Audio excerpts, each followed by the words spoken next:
Okay, good evening to everyone. We're going to begin for this evening's general meeting of January 31st, 2019. I do want to call the meeting to order.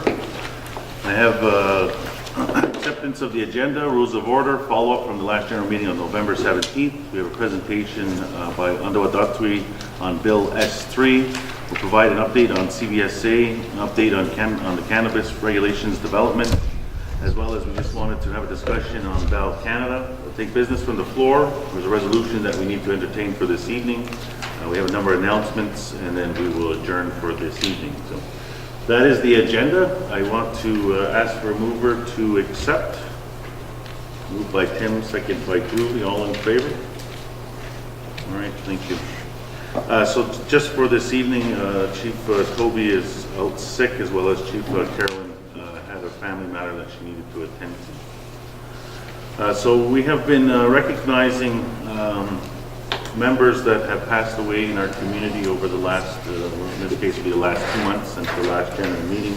We do have a cancellation protocol in case of a death in the district in which the general meeting takes place. But we also want to recognize all of those members that have passed in the last 2 months. So I will ask for a moment of silence to recognize them.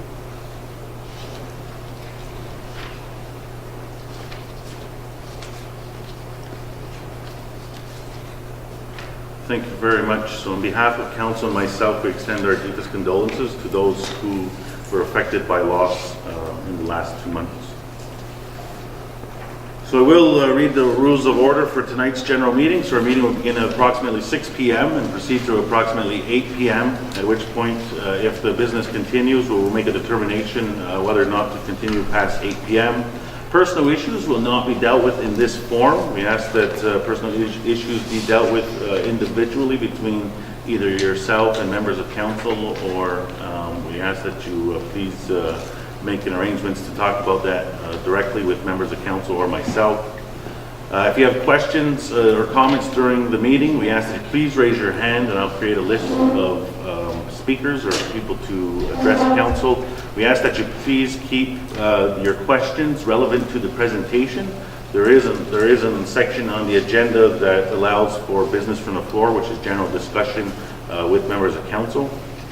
We ask that you please remain respectful at all times of members of council, as well as members of the community. At any point that should any member of council or community be disrespectful, we will ask that we will shut the meeting down if need be. As well, a number of issues that are raised or questions that are raised cannot be addressed at tonight's meeting. We will make a list of them and report them back at the next community meeting that will happen next month. So, as well as our general meetings are video recorded, so we ask that you please not identify members of the MCA employees. So if you have an issue with employees, we ask that you please not identify them by name. Identifying members of council is fine, just because they are recorded. So this is the line of sight is in front of the front row of chairs, as well as to the screen that we do video record. So that is our rules of order for this evening. I will go through the follow-up items from the last general meeting that are in your packages as well. The packages are at the back of the room as you come in. The follow-up from the November 17th meeting is a community member requested an action item to have the lawyer R. Pratt and financial advisor back to the community for another meeting in order to ask questions. So that meeting did occur on November 26th. The Aboriginal Rights Research held an additional information meeting, which was requested at the last general meeting. That has taken place. So there was a question on the status of the survey done by the Mohawk Council regarding requests for a healing lodge in the community. So the update is that Chief T. Mitchell emailed community member that the community comprehensive plan as requested on November 28th. They received that. So those are the two items from the last general meeting of November 17th that were items for follow-up. So for this evening's, we have a presentation by the Andawa Datwi program, who will be going through a presentation on Bill S3, which is a membership bill that the department or the program is having information session. So I'll ask the representative please come forward. We do have a PowerPoint presentation, as well as the information is in the packages which are at the back of the room. Second. Okay, Peter Garrow, manager of Sundowgasu. Bill S3 has came down from Canada again to really address. You want me over there? Oh, gee. All right. Good? Oh, good. Okay, just checking. Anyway. But Bill S3 is an attempt by Canada to correct a lot of wrongs, a lot of errors they had within membership. On status, who is a status, how you establish your own membership code, how do you register. And of course, with doing so, it really follows a number of court decisions that have come about that really identified that there have been a lot of shortcomings the way Canada has dealt with Indian status and membership. So Bill S3 has been an act that's been proposed by one member of Parliament to try to consult with First Nations right across Canada to sort of look at these, focus in on what those errors are, and then try to address them and change them through this act. We're under the membership, we have our own membership code. We won't be affected as much, but we are taking part in the consultative process. We've had 3 focus meetings, each in the districts. The last one last night, as a matter of fact, was in Cornwall Island at the arena. But we are going to have a further engagement session February 6th, which will be held here, and it'll be a full-day meeting. We will have the special representative from the minister's office to address any questions from the federal side that they're doing. Our consultant, Dr. Rose Elma Dolly McDonald, is putting together a report from the focus meetings and also from the engagement sessions to address our concerns and put them forward that will all be comprised and compiled into a report that will go to the House of Commons, and then it'll be addressed as a new bill, and whether it passes, then it becomes an act. Again, we have to look at it because they talk about membership, they talk about status, they talk about citizenship. And so those are major concerns that we have addressed, that why would they continually doing this when they have made mistakes? Bill C-31 was one where before 1985, they removed a lot of our people, women who of course married non-native men. They were taken off the rolls. That sort of addressed it, but in doing so, it really also opened the door that a lot of their siblings, cousins, were removed. There also has been removed from our community and from other First Nation communities because of residential school, foster kids, the 60 scoop. So those things that we're saying, they have to be addressed as well. So we're raising a number of issues for the special representative, and we'll see what happens. So with that, I'd like to turn it over to Dr. Rose Elma McDonald Dolly. Wow, that's a nice introduction. Fine, thank you very much. Have a good time. Well, I don't like putting my back to you, but that's okay. Okay, so slide 8. So Peter gave a very good overview of the Bill S3. We did do a membership review last year, and this is kind of a next step to the membership review. And Bill S3 has been happening, and there's been a process that's been ongoing now for over a year, almost 2 years, and it looks at membership and registration, has big impacts. Can you see? It has big impacts in terms of us, our membership code, and our understanding of the issues of membership and Indian registration. Through our membership code, we have our own membership board that does review applications for membership, but the Indian Register still in Ottawa has the authority to grant Indian status, and there is a distinction in terms of rights and benefits.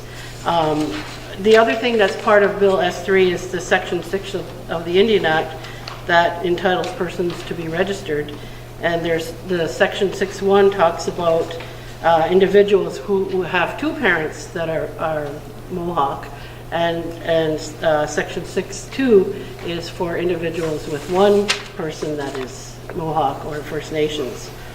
So if we go to slide 12, the Bill S3 has several components to it, and I'll be kind of telling you some of the questions that will be raised.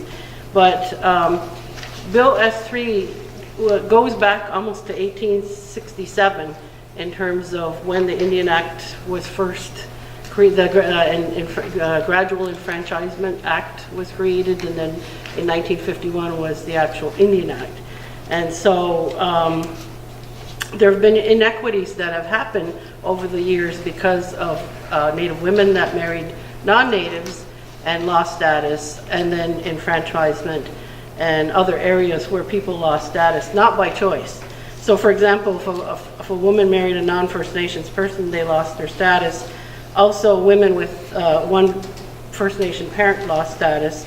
And franchised persons were persons even like myself. Like, because I have an education, because I got a doctorate, I would automatically be enfranchised.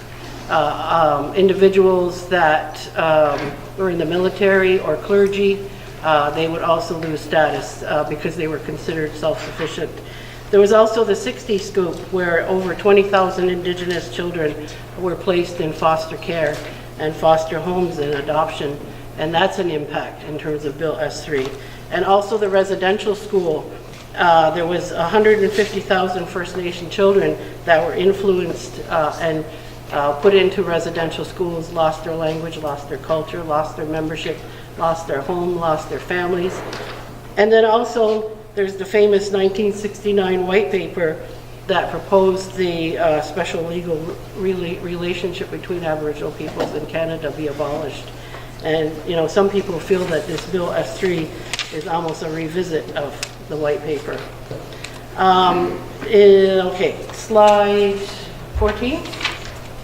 So slide 14 explains kind of the chronology of the history. Like I mentioned, 1869 to 1876 was when the Gradual Enfranchisement Act and the first Indian Act were created. And there were several forms of enfranchisement, as I mentioned, and sex-based discrimination. And that was when the definition of Indian happened. And then 1951 was the actual creation of the Indian Registrar and Indian Register. And then there was band lists that were nationally maintained.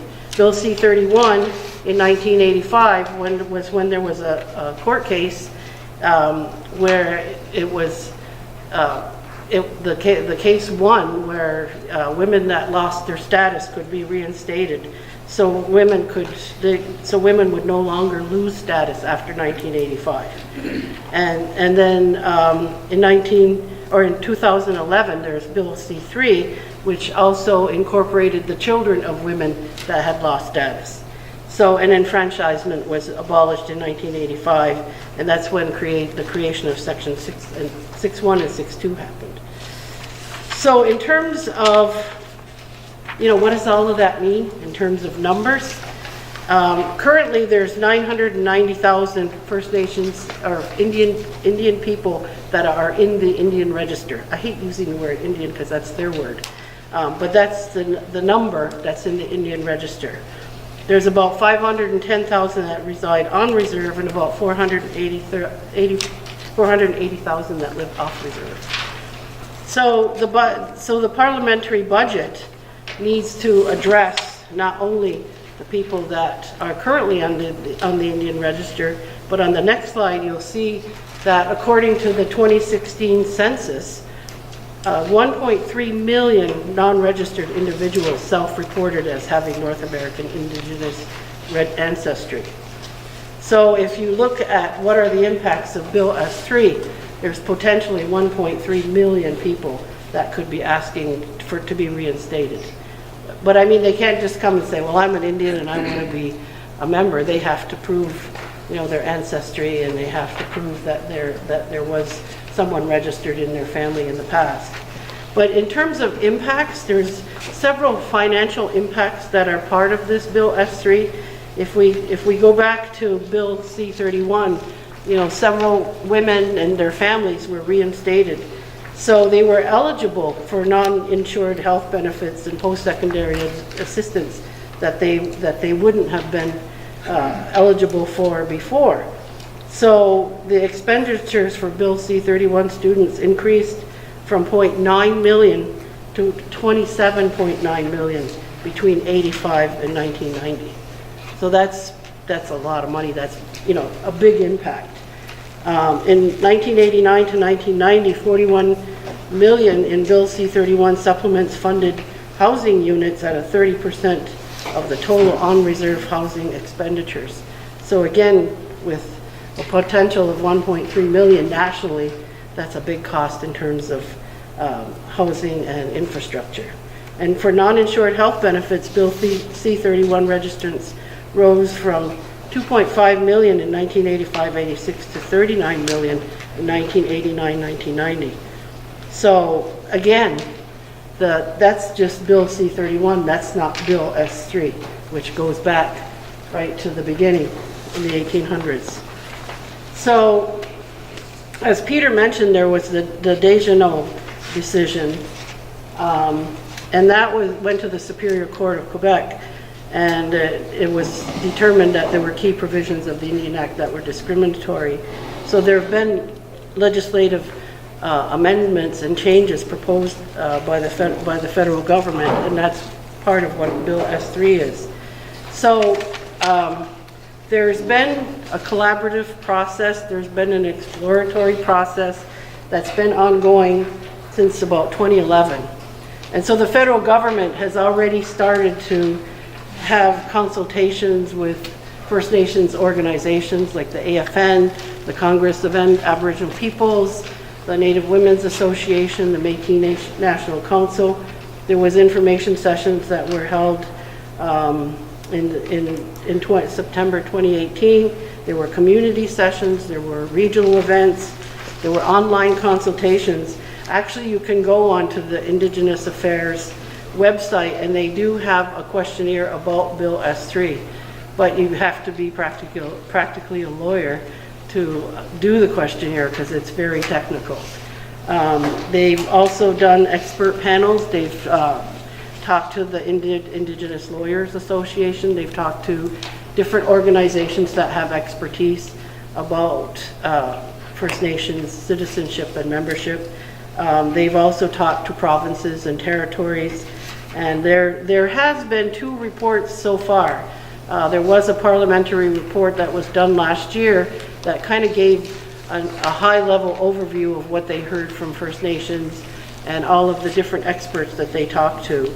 I have done a little bit of a kind of a summary of the literature related to that. I don't know if that is being provided today. I don't know. No, it's not. No, it's not, okay. Anyways, as Peter said, we've had 3 focus groups so far, and this presentation today, and then next week we have a community engagement that's community-wide. The tribe will be invited, the Nation Council will be invited, and there's 3 streams of discussion that we're going to be talking about. And one of them is implementation of the removal of the 1951 cutoff. And again, what that means is that was when the Indian Register was created. So, you know, it's going back right to the 1800s in terms of entitlement to registration, reinstatement, and membership. Also, another stream of consultation is about remaining inequities related to registration and membership under the Indian Act. And that relates to paternity, enfranchisement, adoption, cross-border issues, which of course is a big issue for us, and then First Nations exclusive responsibility for determining membership and citizenship beyond the Indian Act. So some of the specific questions that we've been discussing at the focus groups were related to what would the impacts be of the 1951 cutoff, and how many people potentially could be applying for reinstatement, you know, here. How will the government assist in addressing the impacts of the removal of the 1951 cutoff? And are there any other inequities that need to be discussed in terms of, again, beyond cross-border issues? What are they? And then what would you recommend for next steps going forward? Like elimination of Section 6, more funding, you know, more engagements, And then should Akwesasne take on the exclusive responsibility for determining membership, why or why not? And then what do we see as the federal role in this process, again related to the Indian Register and the Indian Registrar? And then what would we recommend as next steps? So that's kind of the high level, and I don't know if you want to open it up for comments or questions? Yes. Okay. So that's the short story. It's longer, but that's the short story. Yes. As you were reading there, I kept picking up on women. There was always women. How come when women were married to white Gilasagas, they lost their status? How come the men married to white Gilasaga women, how come they didn't lose their status, but all these other women did? Well, that was, That doesn't seem fair, you know? it's not fair. That's why there's all these court cases, because the government in Ottawa decided this is the way the law is going to be, this is the way we're going to assimilate, this is the way we're going to kill the bloodlines. That's what that was all about. And so that's why Bill S3 is happening, because there were court cases where they went to the UN and said this is discriminatory, and they won. So now the government has to, as Peter said earlier, fix the mistakes from back to 1869. Yeah. The British system also followed the father's line, the paternal side, and so that was really a problematic, or even with us, we had already conflicts within it. And one of the big issues on that whole thing is what you mentioned, that a Mohawk man, a native, who married a non-native, right, woman, she retained her status, even after, before 1985. If they were married before 1985, she retained her status. That's somewhat problematic too.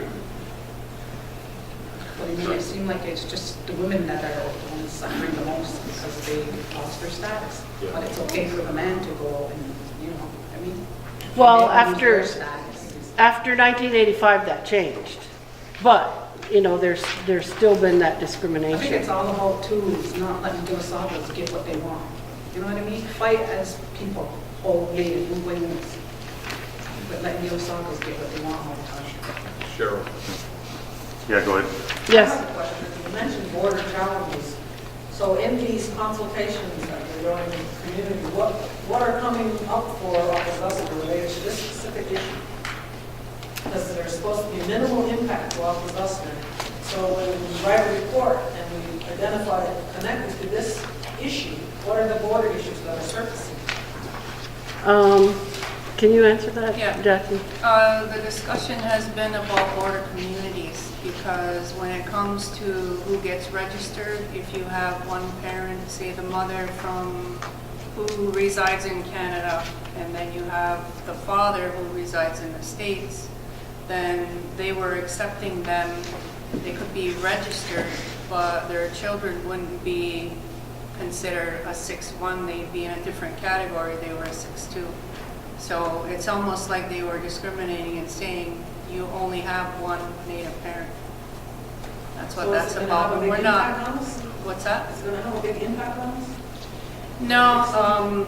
Well, we have our own membership code. This is only registration, and we're not the only border community that has gone through that. So they've since, accepted that we have membership on both sides. We have people that are eligible on both I sides. think through the Jock case All right, too. thank you. Yeah.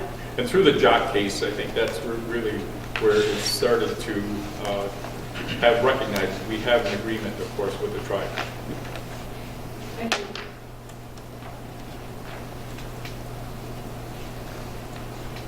Are there any questions for the presentation?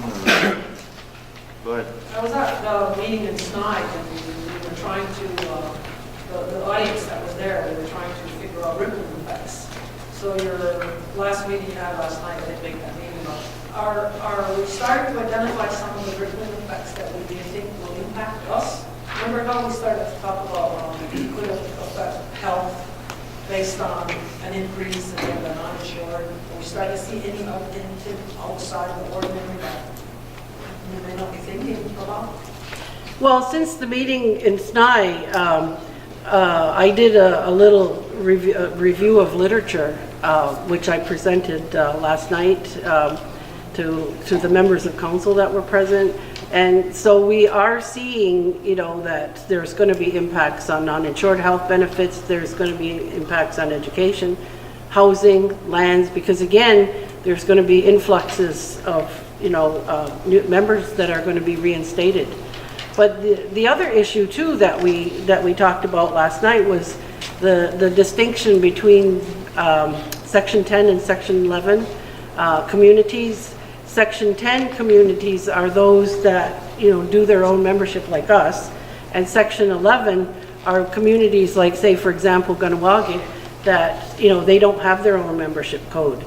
And so there's like about 257 First Nations that have Section 10, which have their own membership codes, and another 357 don't have membership codes. So if they go forward with Bill S3, there's 357 First Nations that aren't ready, you know, if for implementation. If they say, okay, all First Nations across Canada are going to have exclusive responsibility for membership.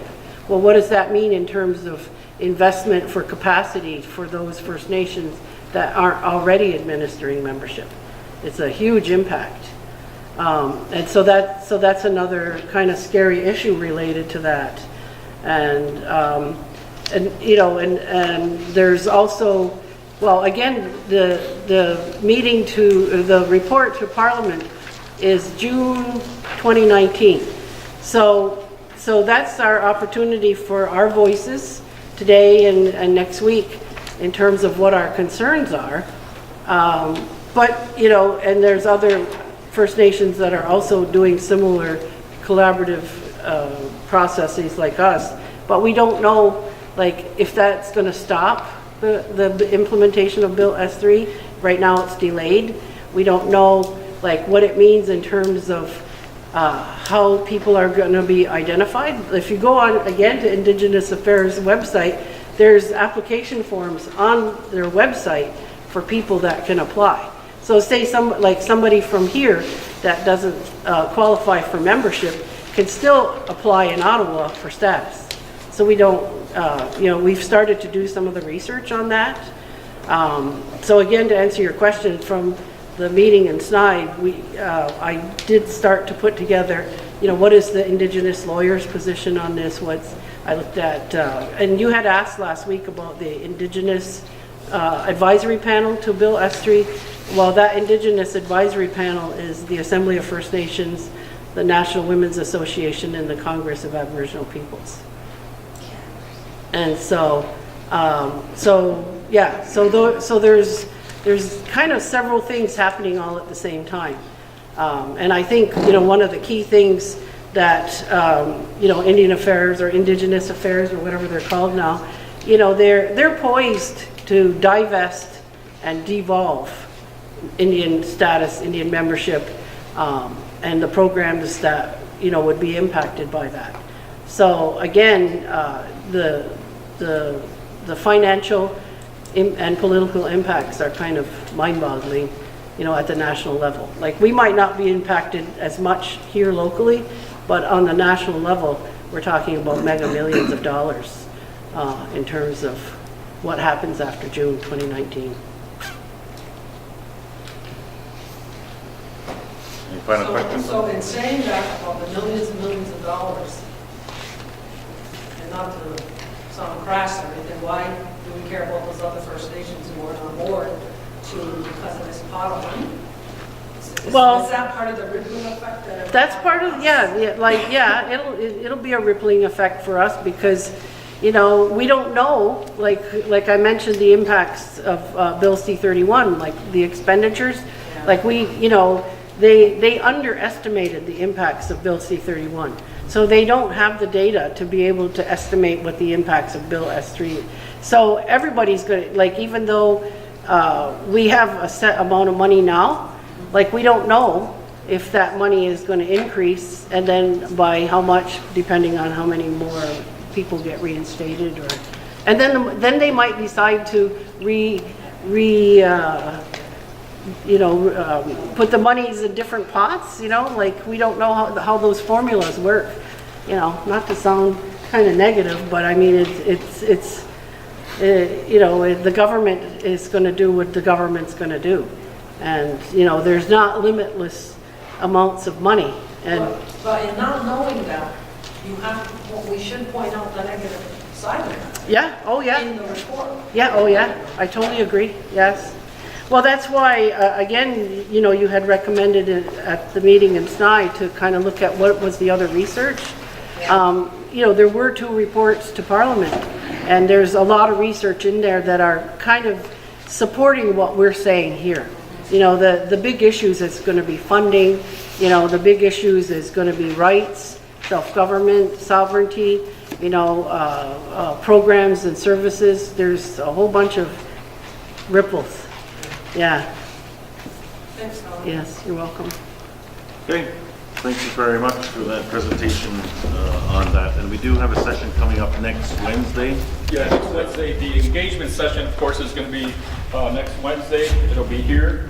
So we're hoping there'll be a lot of people here. Plus, we're also going to have the special representative from the minister will be here to answer, Cheryl, I think a lot of the questions that you're posing.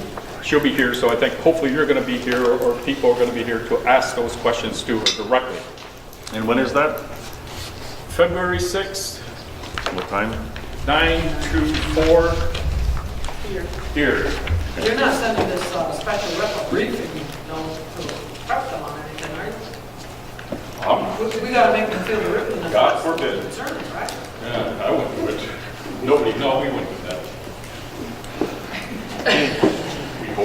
Thank you very much. So we do have the presentation next week on Wednesday, February 6th, 9 to 4 here at the Nautical Recreation Center, which will be a more in-depth presentation on the Bill S3 as discussed this evening. So the next item that we wanted to provide an update on was CBSA. So we haven't provided any updates on the ongoing number of files that we have with respect to CBSA. So there's a number of initiatives that we have undertaken or that are underway on CBSA that we just want to provide an update on to you.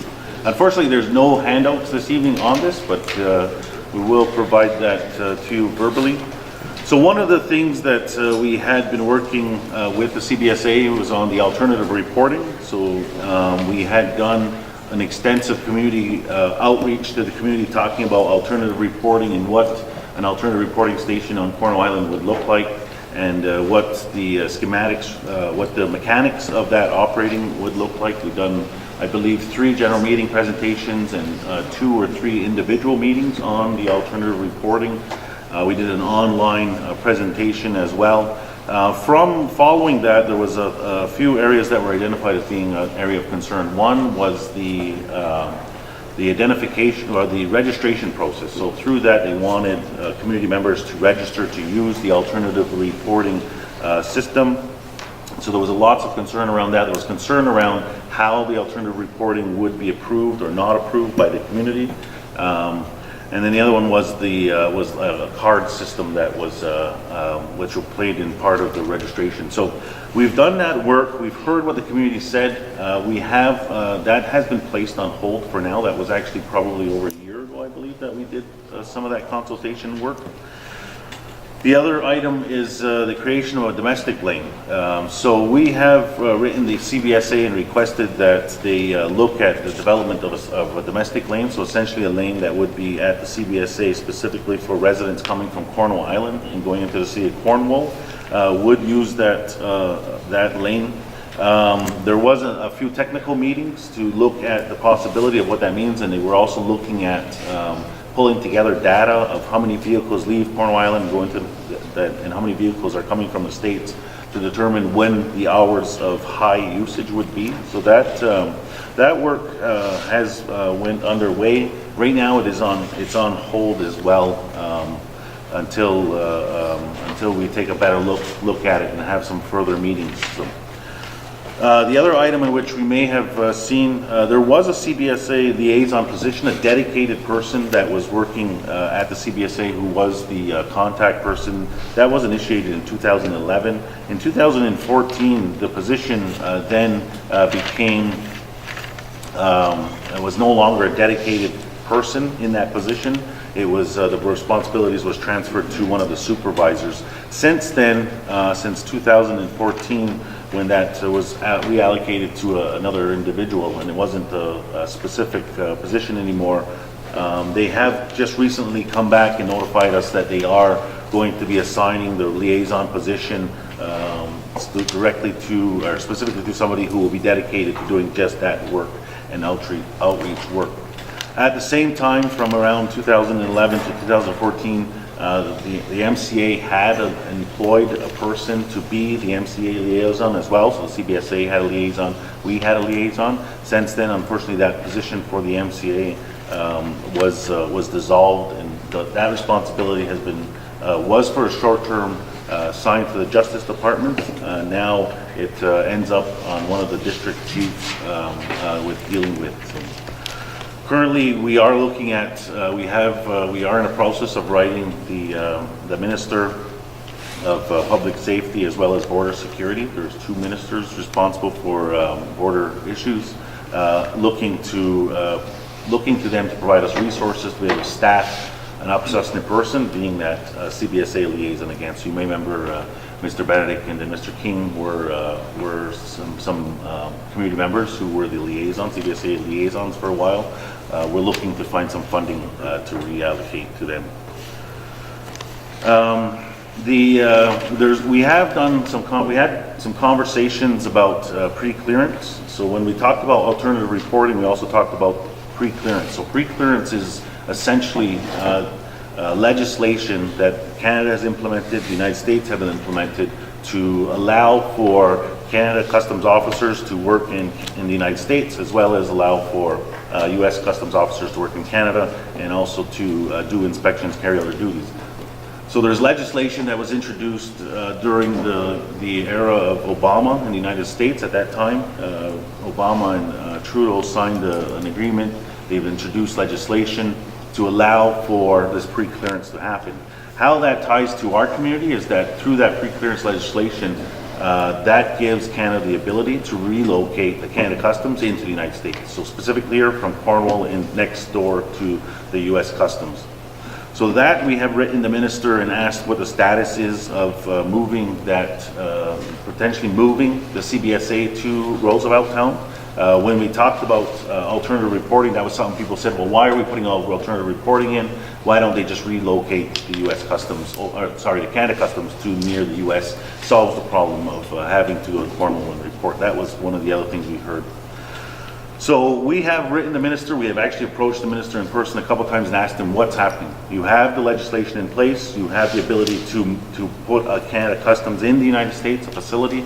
One of the challenges is right now is that the current U.S. administration's immigration policies and border policies do not line up to what Canada believes in.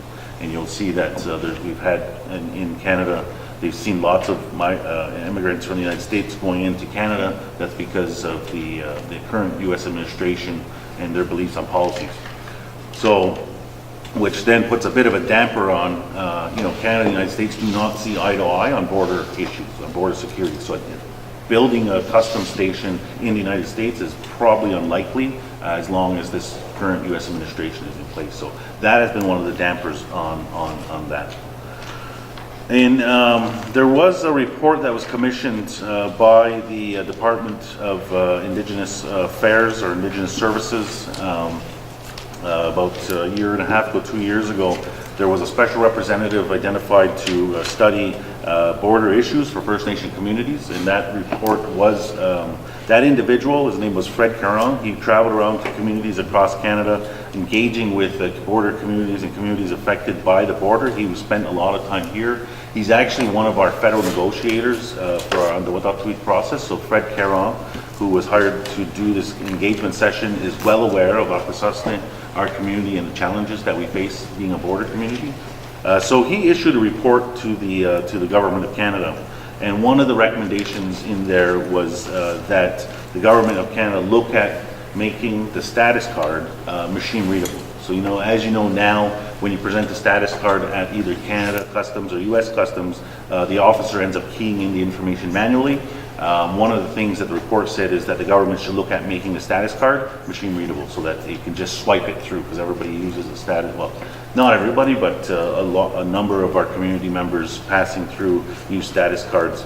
And the thinking is that some of the challenges we face is wait times, and people are frustrated by the wait times, and a lot of that, not a lot, but some of that is attributed to you know, the car with 5 people in there, 5 status cards, the officer having to manually put that information, adds a lot of delays. So the government has just announced that they are moving towards making the status card machine readable. In fact, we just found out the other day that starting in February, if you apply for a secure status card, that's not the ones that you get through the Office of Vital Statistics, the laminated one, but the ones that you get out of Ottawa, they will have the stripe on the back for the purpose of crossing the border. Now, this is only land crossing, so it doesn't work the same as a passport. You can't use it on airplanes going into the United States or traveling abroad, but you can use it at the border. So starting next month, the government will be issuing those regularly. We are looking at potentially doing a outreach here, an intake session with our community for people to be able to get those cards, machine readable cards. Regardless, we will still continue to have the laminated cards. Our office will still continue to issue those, but this is a process that we're looking at as well. Before the report being issued on border issues by the government, we had done a presentation to the Government of Canada on the Jay Treaty.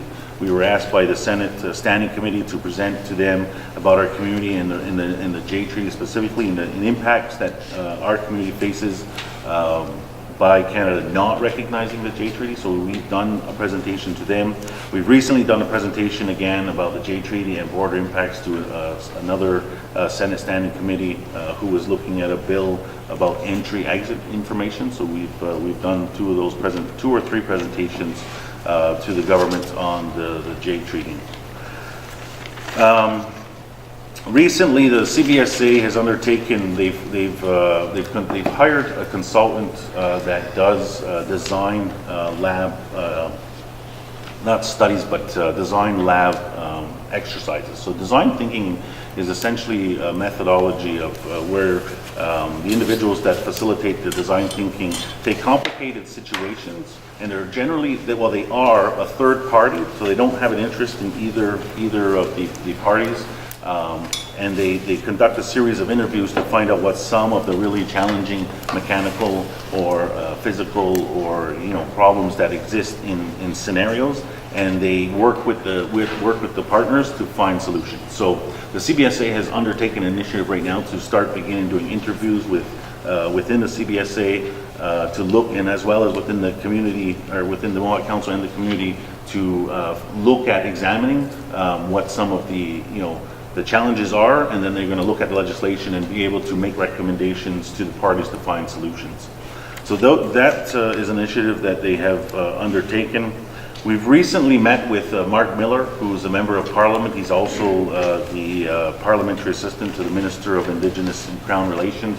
He has been an advocate for our border issues as well. We met with him last week and presented him with a number of the challenges that we face here in the community every day.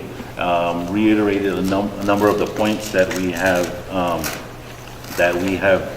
presented to the Government of Canada on the impacts of the border, on the treatment that our people receive, the mitigation that's not happening, and the challenges that we continue to face. So he was here last week on behalf of the government to assist in whatever way that he can. So there's also another. The Northern Tribal Alliance, which is an organization that's made up of U.S. tribal communities along the U.S.-Canada border, as well as communities that are from the northern portion of the border that are affected by the border, that we have attended a number of, at least 3 of their meetings in the last year in a bit. They are assisting as well on some of the U.S. lobbying work on border issues for our community and other communities. Recently, Chief Lazor attended a meeting with them. I'm going to turn to him just to provide us with a quick update from that meeting. Yeah, good evening, everyone. Last week I attended the Tribal Alliance Border Conference down in Tucson, Arizona. There was Pasquiyaki tribe and then the Totonaw Nodum Nation. We had representation from elder councils from here. The tribe facilitated the meeting, and us as Mohawk Council. There's a number of issues. I think in every topic that comes up in our territory, one of them is border issues. It's a main topic. So one of the things Grand Chief talked about was getting a tribal card for all First Nations, so we can cross the border freely and without hassle. One of the things Homeland Security has provided funding for those southern and north tribes down there to buy the machine and training so they can issue their own cards. But one of the things they're running into is when they cross the border into Canada. CBSA, Canadian Customs, does not recognize that card. One of the things U.S. Customs did here, they did a pilot project with the driver's license where they could switch, which has that MRZ or the two-dimensional barcode on the back, which we're trying to get on either our card or, like Grand Chief spoke about, another card. It speeded up the process for us to get through the border at the same time as people using passports. So it did work. And now Canada is starting to, they have the machines in their booths and they're going to start scanning the cards. So it expedites the process at the border. It's a ongoing issue. I mean, it's not an easy fix. It seems to me like Canada's not at the table and they don't want to budge, but we got a meeting coming up in May 8th and 9th in Niagara Falls. We're going to meet on the American side with the U.S. officials, then jump over to the Canadian side and meet with the Canadian officials. Unfortunately, when we were down in Tucson, we were supposed to have Homeland Security and officials from White House, but due to the lockout, those officials couldn't be there, so we couldn't meet with them. But hopefully in Niagara Falls in May, they'll be there and we can meet with them and get some progress. We're making a little progress, but it's very, very slow and frustrating with us. So we're looking to get something in place, like I said, that expedites our passage through the border. Okay, thank you very much.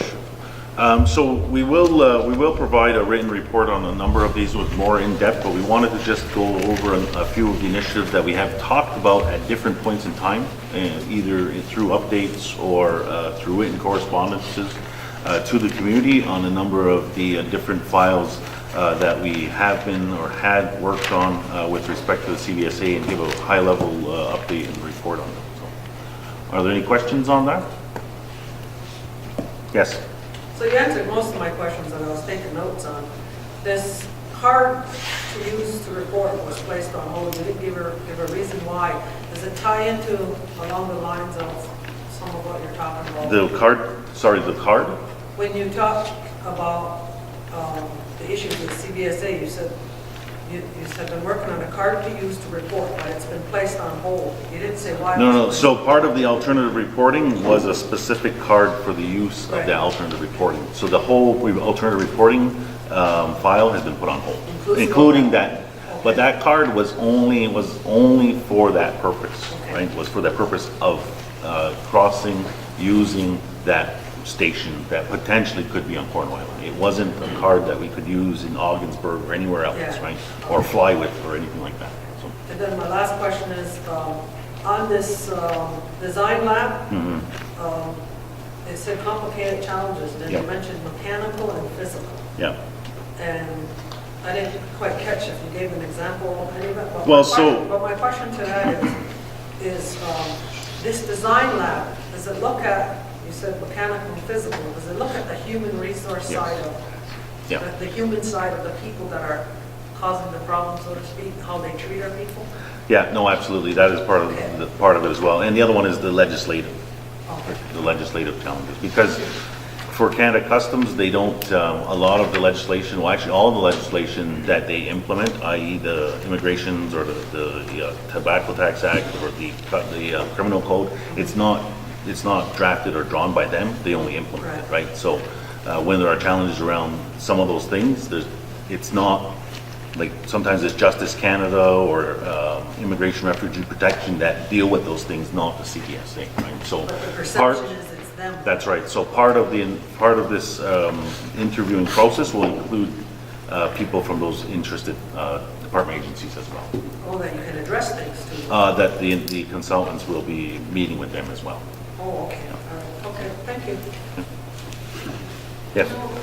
About the cards there where there's, let's say, family of five and customs officers, well, there's some that complain about it, but you know what, that's their job. That's what they get paid for, to type in whatever they have to type in. Why make it easier for them? Because one customs officer guy said he goes, that's our job. Yeah. It shouldn't matter.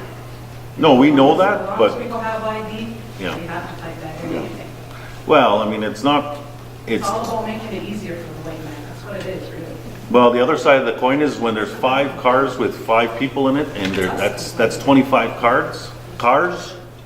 And you're the 5th car. Those 4 cars ahead of you, probably by the time you get there, you're quite frustrated and annoyed, right? And especially if you're a mother with young children, hot summer day, no air conditioning, rambunctious kids, and if those cars all have status cards, and they're going like this, and you got a couple Mohawk names in there, that delay attributes to some of the frustration. So I mean, it's not a solution that's going to fix it or make anybody's life, make their lives easier.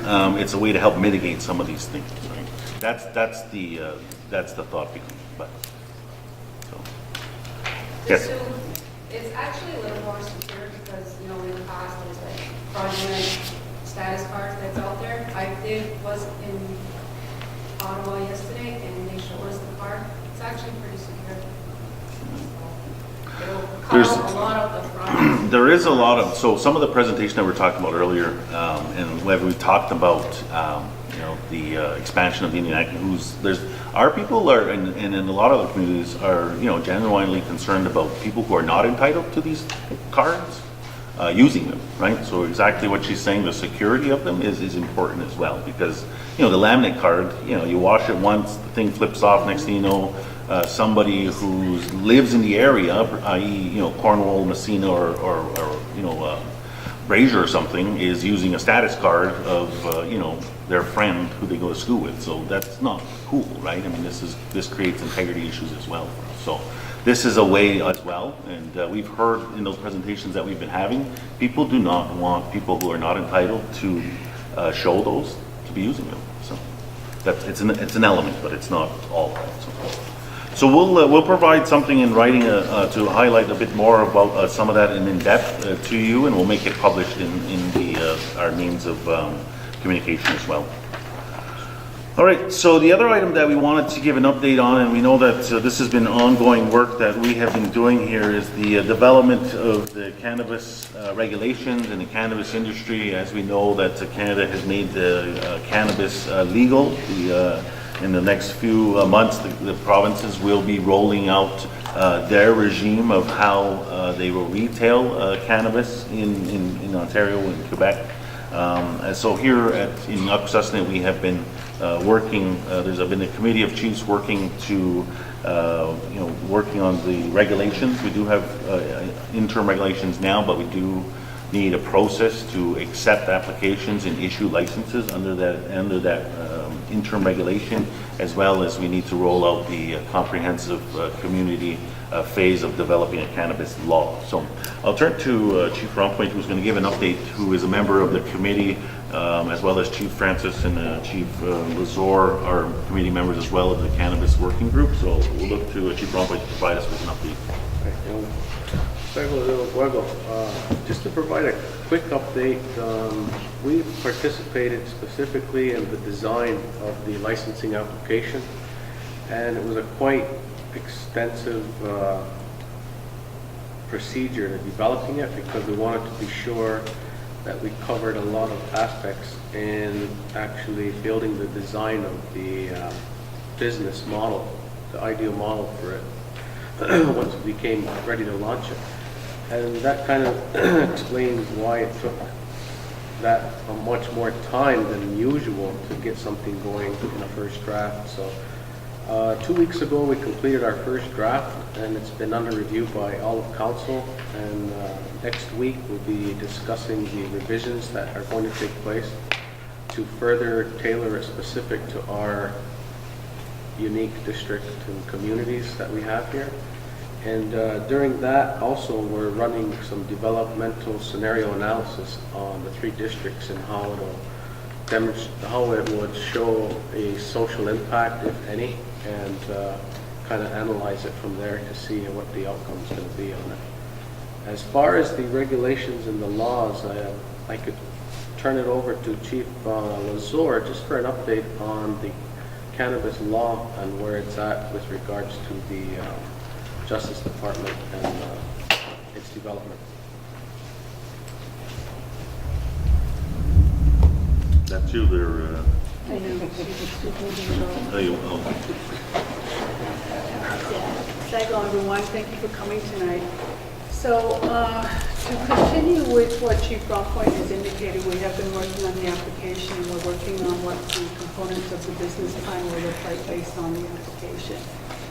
We have our regulations in place that we had issued as interim regulations, and we're currently working on the law through the Legislative Commission. They have done a review of our laws, and they've identified 10 laws that they will be working on, and cannabis is one of them. I believe that work is going to be getting started very soon. I think we're looking for setting deadlines that are very tight, and we know as an organization and a community we have to have something in place by April. So we look to have the applications done soon. The guidelines for the business plan will accompany that application. We'll continue to work with our interim regulations until the law has been created, and those regulations will be most likely modified to be respectful of the law. So that's pretty much where we are right now. We keep moving, and I know that the community is waiting patiently, and I thank you for that. And we are moving forward as fast as we possibly can based on the fact that we want inclusion from all of council and what the application will look like. Yeah. Yes. In creating this law, are you taking the steps to pass an MCR barring council members or the committee members and their families from investing financially into the marijuana trade? Are you looking at that at all? Because you're creating a law that's going to could benefit your family if, you know, what is the protected from that? Council's not creating the law. The law is being created through the Legislative Commission, and that consists of community members. The law enactment process will be followed. They will do readings in all the districts, and the community will provide their input. So the law is being created by the Legislative Commission with consultation of the community, not through council. But how do we... You become active in those meetings, those engagement sessions, and you provide your comments to the Legislative Commission. So I'm sure, just keep an eye out for meetings and sessions as they get started on it. They'll be made public, so. Yes, in the back over here. Yeah. So you're just working now on the application? Is that an application for the license? Yes. So there's no licenses that have been Issued? No. So are they allowed to be open up? Or they don't have license?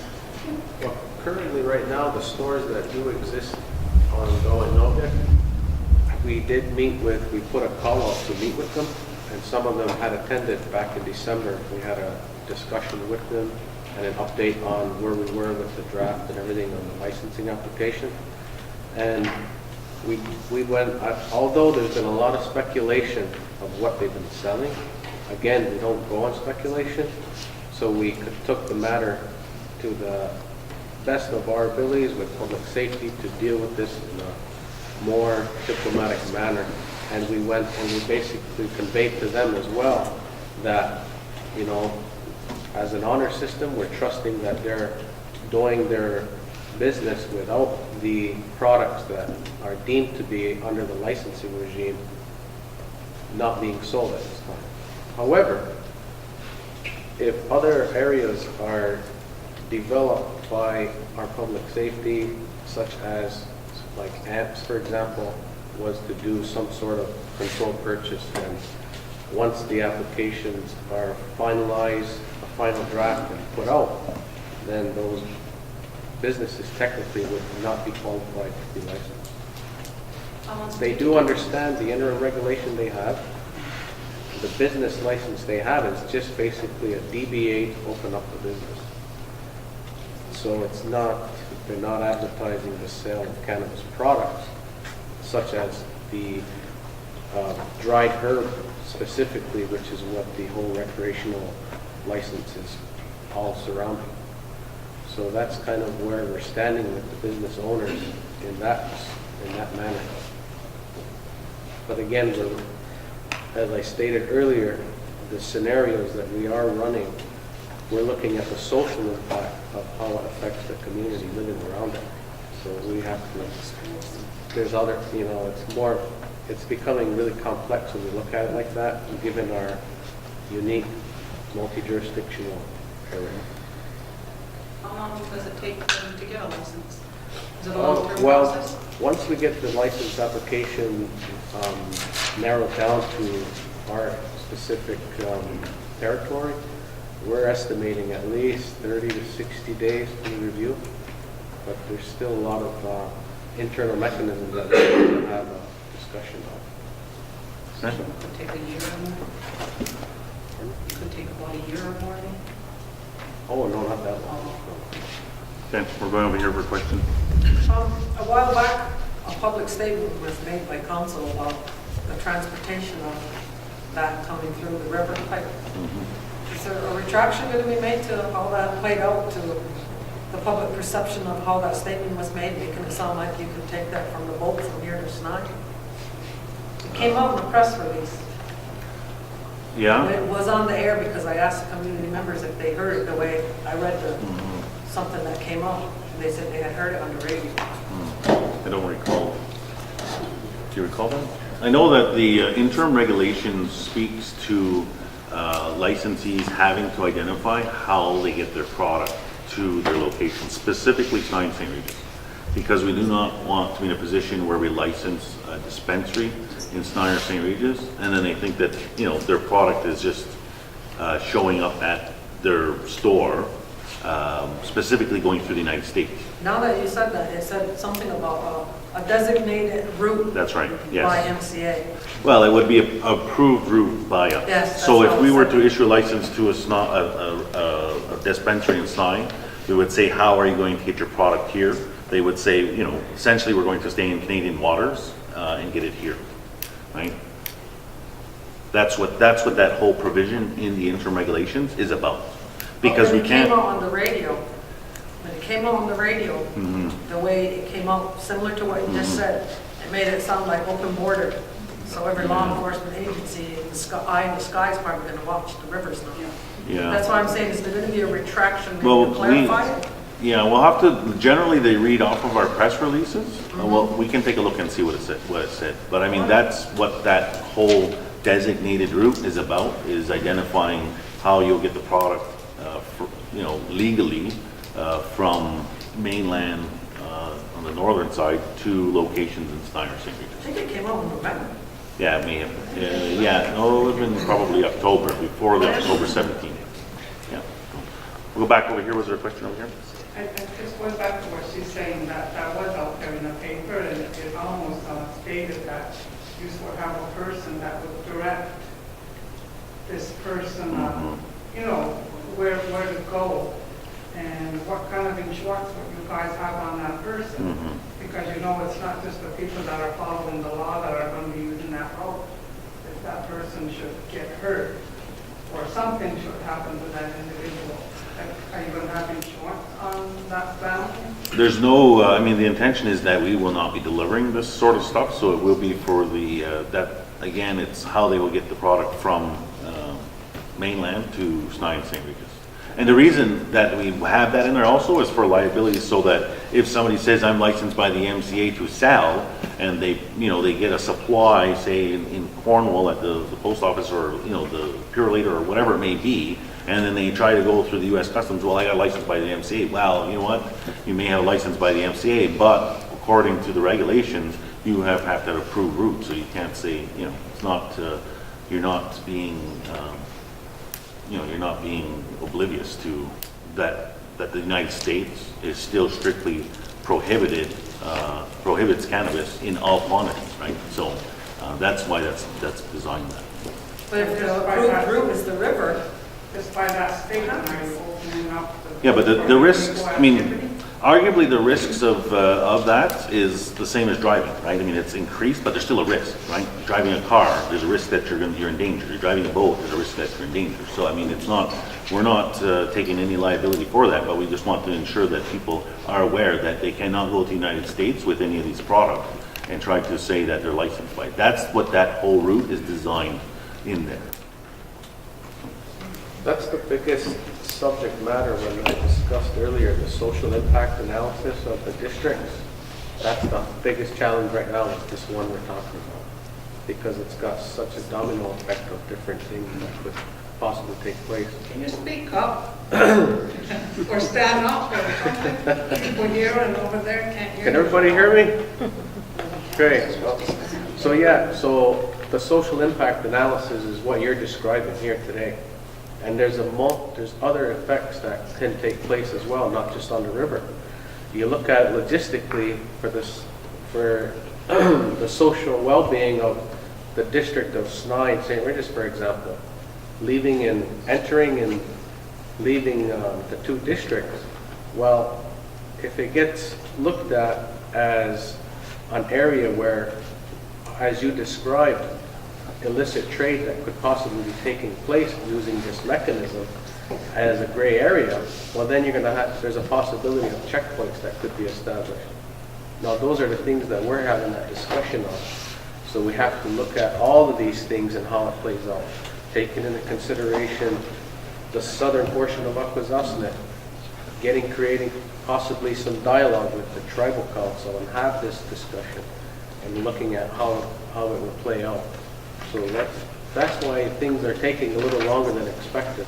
It's not like we don't have a unique jurisdictional area, whereas it's just if we're more inland, such as Tyndall, for example, they don't have to deal with these different things that we're faced with. And we'll go over here to your question. Do you have a cap on per district, or are you going to allow individuals, like say 10 up on an island?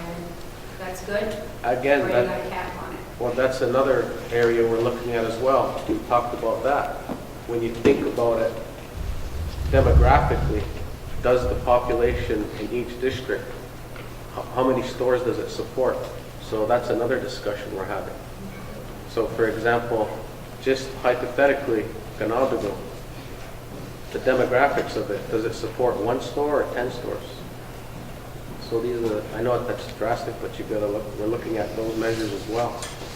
So You shouldn't really, well, you maybe wherever your regulations, but you can't run it like they did with the casino, cut all the middle people off. There's a lot of people that want to start a business, and it depends, they know a lot of people. So you don't necessarily, just because St. Regis is smaller than an island, that you're going to have the same cap. We're super conscious though of the community integrity of having, too many or stores or too many stores in Snai or St. Regis, because of the fact that if Americans drive up from the American side into Snai or St. Regis, purchase the product and head back, it's prohibited in any quantity, and that creates a border integrity issue. And it also potentially, what are those impacts to the rest of the community, right? So you're now coming out of St. Regis and everybody's being scrutinized because did they stop at the dispensary? So We're not saying that, we're not saying that there is going to be, we're not saying there's not going to be. This is something that when we started law development, we're super conscious of, and we want to hear from the community on that, right? We want to promote the economy here. We want people to have businesses. We want to have jobs, and, but we also want to make sure that, as you go to Messina to buy your groceries, you're not inconvenienced now because you have a whack of people that are from the American side, i.e. non-natives, driving up to buy this product and driving it straight back, right? Because there's no resorts for this sort of thing. There's no, there's nowhere to go. You either drive around or which you can't do anyways. You can't use this product and drive. So they're taking it home right to the border, right? And will we end up having, border inspection stations? These are things that we want to have conversation with the community about, and where's that balance of the economy? Yes? And I don't know if I'm like in a twilight zone, but do you realize that $1 billion worth of marijuana already comes through here? Like, you're worried about the authorities looking at us and scrutinizing us. Well, hello, it already happens. So why are we worried about their transportation routes? You know what I mean? Like the LCBO in Cornwall, if you have a liquor license, you have to go there and buy your beer for your bar. They don't give a shit if you take 2nd Street or if you go down Sydney or whatever. They don't care because you bought it from their LCBO. So why are we worried about that? If they want to open 100 stores in Syria, just let them, because they just paid you $2 million for licenses. Let them. I don't know why you're focusing on that when it's already happened. Like, it's already happening. So all 10 of us want to open a dispensary with us. It's up to us because it's a business. And if we only have one customer, we're not going to be open very long. But Mohawk Council got the money. And as long as I'm buying my marijuana from your, approved facility, it doesn't matter how I get to my store, in Snai or St. Regis. But to talk about illicit trade, like a switch just went on and, they're just going to be looking at us right now because everything's legal. Oh, hello. $1 billion comes through this community. Like, wake up. That shouldn't be one of our issues. The issue is how much money can Mohawk Council make selling legal marijuana?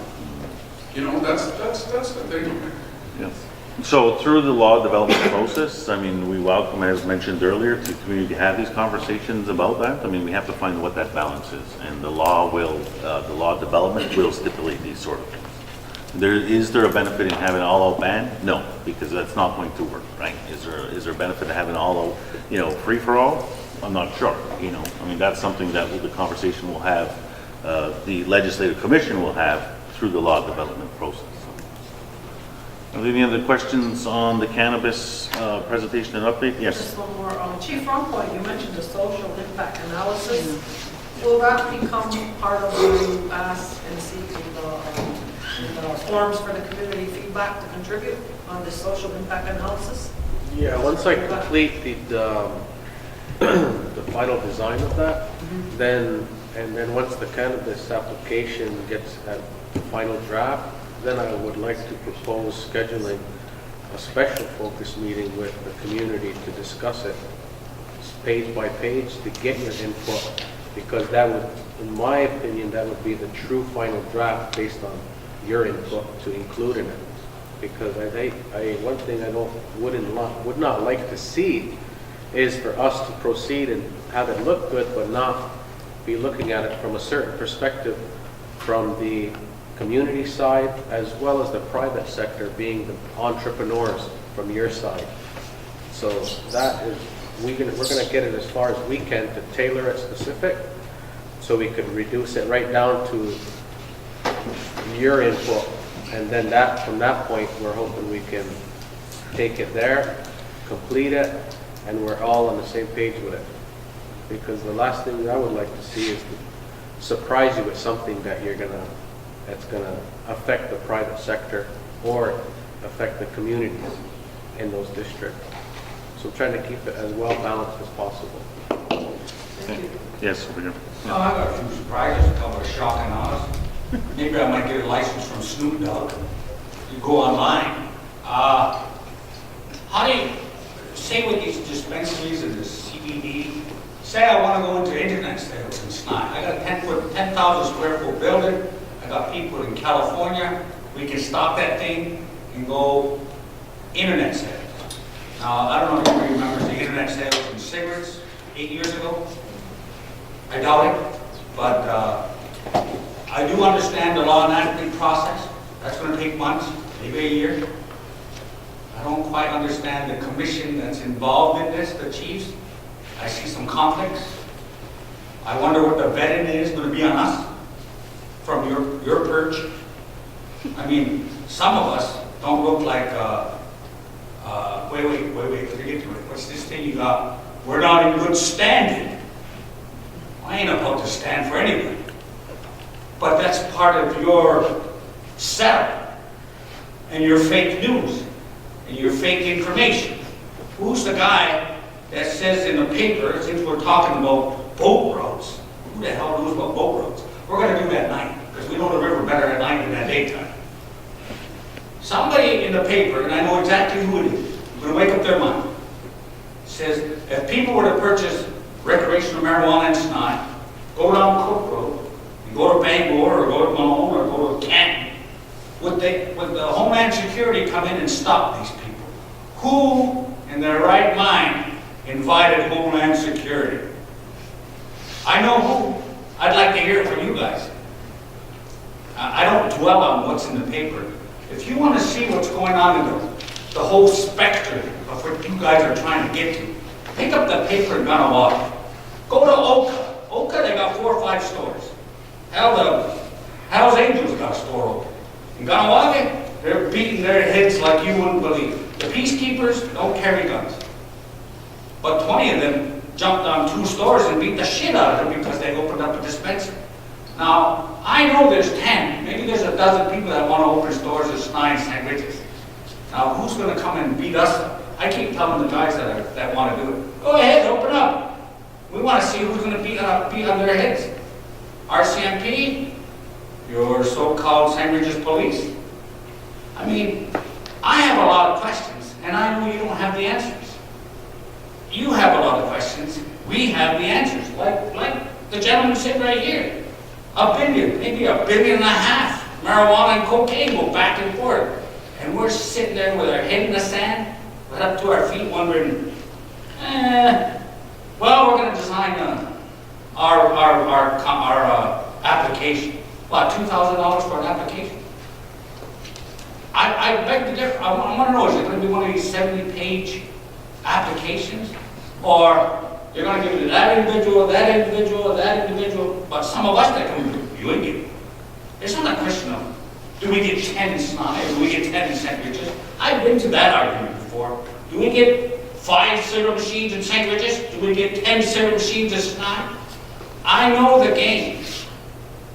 Now, you, as our representatives, should give us positive information. Not the I don't knows, and not the knows. Because we can work with knows. You really scare us. You said yes. Go ahead, open up. I'd like to see how many people open up. And by the way, if you read the fine print, say I get my stuff from California. I would like from you or from the Grand Chief a letter of intent. Does anybody know what that is? Can I get one? Is that in your discussions? They're giving them out in Oka. They're giving them out. No, they're not giving them out in Gunawaga because Gunawaga said no marijuana. Can you imagine that? No marijuana. Now I like to see what you guys want. We're all not great waiters. We're all holding our breath. Thank you. Thank you. Yes. Could you, all of you guys, for the cannabis law, all of you who was sitting at the table there, could you make up your own laws, or do you just have to follow the Yellow Saga way? Say As that law again. council, can you make up your own laws, before going people, make up your own laws Yes. for cannabis, Yep. okay? Instead of going by the Yep. Yellow Saga's way. Is Yep. that what you got to follow? No. Or can you just do it yourselves? We can do it As ourselves, you would and with people? our intention is to do it ourselves. Good. But there is a bit of a snag in this sort of No, stuff. there shouldn't be snags. Listen You should to, let please the listen to what I have to snag say, in. and I'll explain. The problem is that as we develop the regime, is the supply. Where is the supply for the dispensaries going to come from? Now, the billions of dollars that are flowing through here is probably billions of dollars of Hell's Angel money. And they probably have grow-ops all over Canada that are growing cannabis that's being smuggled into the United States, which that money then feeds organized crime. So we do not want to be in a position where we license dispensaries and we don't know where the product's coming from. One, because we can't, if it's feeding organized crime, we do not want our community promoting organized crime. And two, we can't verify whether that product is safe or not. So we have seen, the cigarette industry where, we've heard horror stories where the cigarettes being made, the tobacco's being scraped off the floor, rolled up and sold, right? Somebody's smoking that.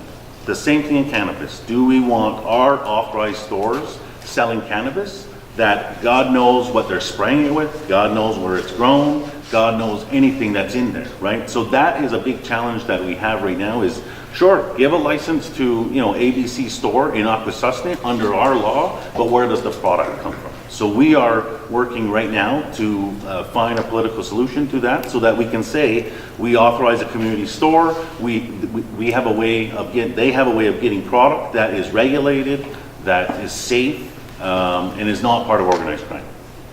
That is a big challenge. So that's where we have to work with, potentially the outside, is to recognize that we have the authority to license because we will regulate, but it's a supply issue. Because we don't have any, as far as I know, no mass grow-ups happening here.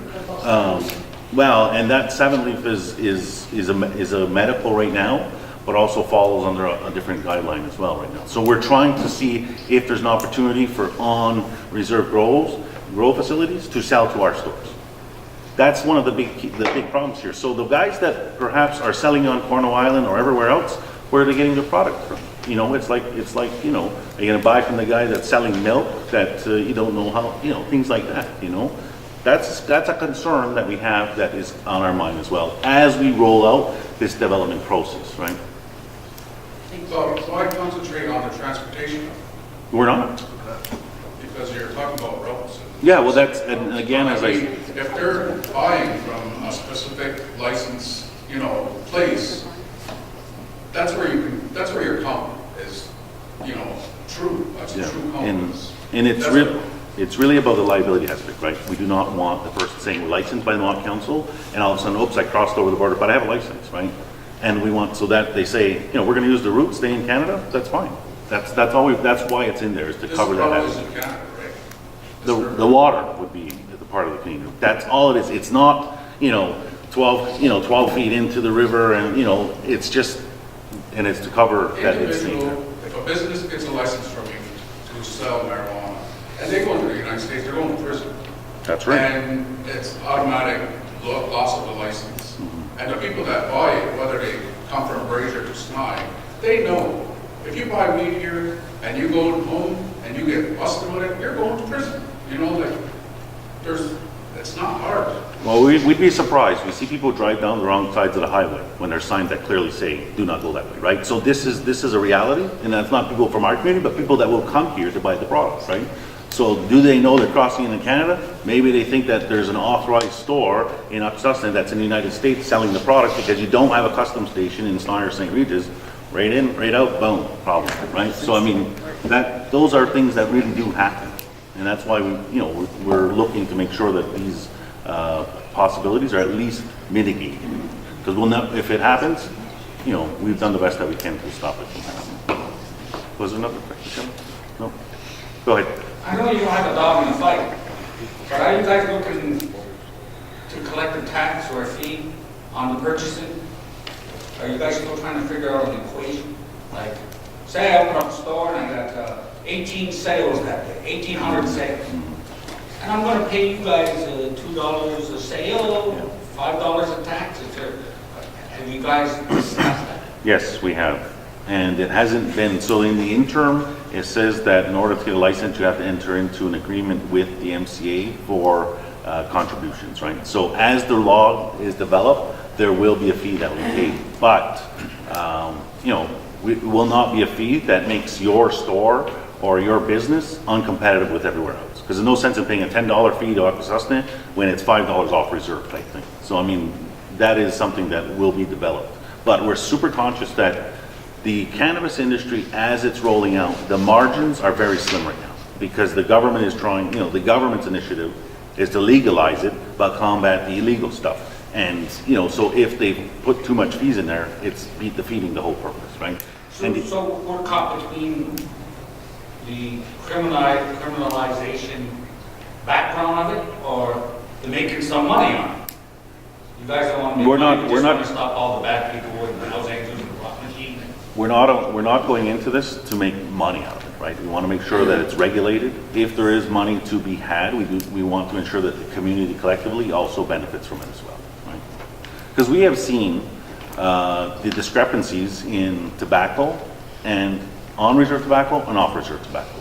We have seen in other communities licensed tobacco producers and how they create an economy, but they do not pay collective to the community as a whole, right?